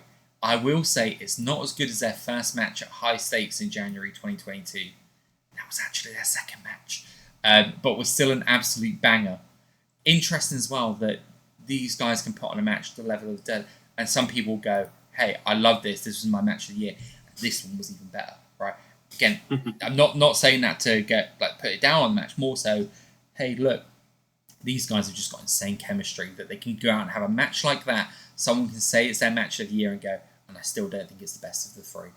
I'm a nerd who loves details and loves to be rewarded for paying attention. Yeah. And the fact that there were so many callbacks in that match to the first match and the second match. Yeah. And that they weren't on the nose, they were just nicely included. Yeah. I'm going to go with the very last comment that we've got here on the match. And it's, from what I'm doing on the quick scan of it again, it's looking really, really fitting, actually, way to end it. Michael Oku versus Will Ospreay. This is one of my favourite matches of all time for any promotion. The chemistry they have is unreal, and Ospreay was clearly in make a star mode here. Like anything he does in wrestling, he did an incredible job. But it's important to note that Oku wasn't being carried. He is quite possibly the best underdog in the business, and he played the part to a fine art here. I think this would be in the conversation of best match of the year if it was in a major promotion. But Dave Meltzer's praise brought out the worst of internet tribalists, who made a point of downvoting on Cage Match. Yep. I completely agree with that. Spot on. Yeah, absolutely. It's just, It was incredible, and it was a true celebration of Revolution Pro Wrestling. Yeah, I remember sitting there, and this was the first time, because I was unsure about how quick RevPro event tickets sold, and I sat there waiting for this to go on sale. Literally, it was on Boxing Day last year. They went on sale, and I remember because I was at the in-laws, and I was sitting at the table and waiting to play board games, and I was like, do it in a minute. I brought my charger and everything with me so I could have it ready. I made sure I had the password to their Wi-Fi so I could make sure I was all connected up. There was no way I was missing out on that. And then somehow managed to misread the floor plan and got great seats in terms of where they were, but terrible because they were on those fucking benches. But I tell you what, that didn't, I got fatigued throughout the night, but it didn't matter when that match came on. It was all just back on. Yeah, absolutely, mate. Right, mate, that is our end of the year. Our first ever award show. Thank you to everyone that took part. That was a really long one, but I feel like this is for the true RevPro nerds, this one. So hopefully they've stuck with us. I think we probably thought in our minds that this was going to come in about an hour shorter than it did. But you know what? I feel like we could have easily gone an hour longer on this as well, because there's just so much that people have commented and given here. So thank you all for taking part. If it was just you and I giving our awards, it would have been half as long. But the fact that so many people got involved, you want to reward that investment, right? Absolutely, mate. Absolutely. So thank you all. We will be back in the new year. We've got a couple of videos that we've got planned. Let us know if there's anything particular you want us to cover. January is the time with no RevPro show. So if there's anything you go, hey, I'd love to know this, that would be great. Give us your thoughts as well, whether you want to comment, whether you want to send us DMs or whatnot, on how you feel about the short form video that we did, whether you'd like to see more short form videos as well as our weekly reviews, and tell us what you'd like to see. Dave and I are exploring our content for 2025. We're not going to be necessarily rigid on the once a week. If we can find the right things to do at the right length that people are enjoying, and we can balance it with our work-life balance and all that sort of stuff, then we'll do it. We'll bring it, because we love chatting about RevPro. But this has been it for me. Everything to promote the company, right? Absolutely, my friend. Great year it's been, Dave. Great year it's been. It's been wonderful chatting with you about it, my friend. To everyone else, Happy New Year, brother. Happy New Year. Happy New Year to you, Dave. Happy New Year to everyone. This is going to be out tonight, hopefully.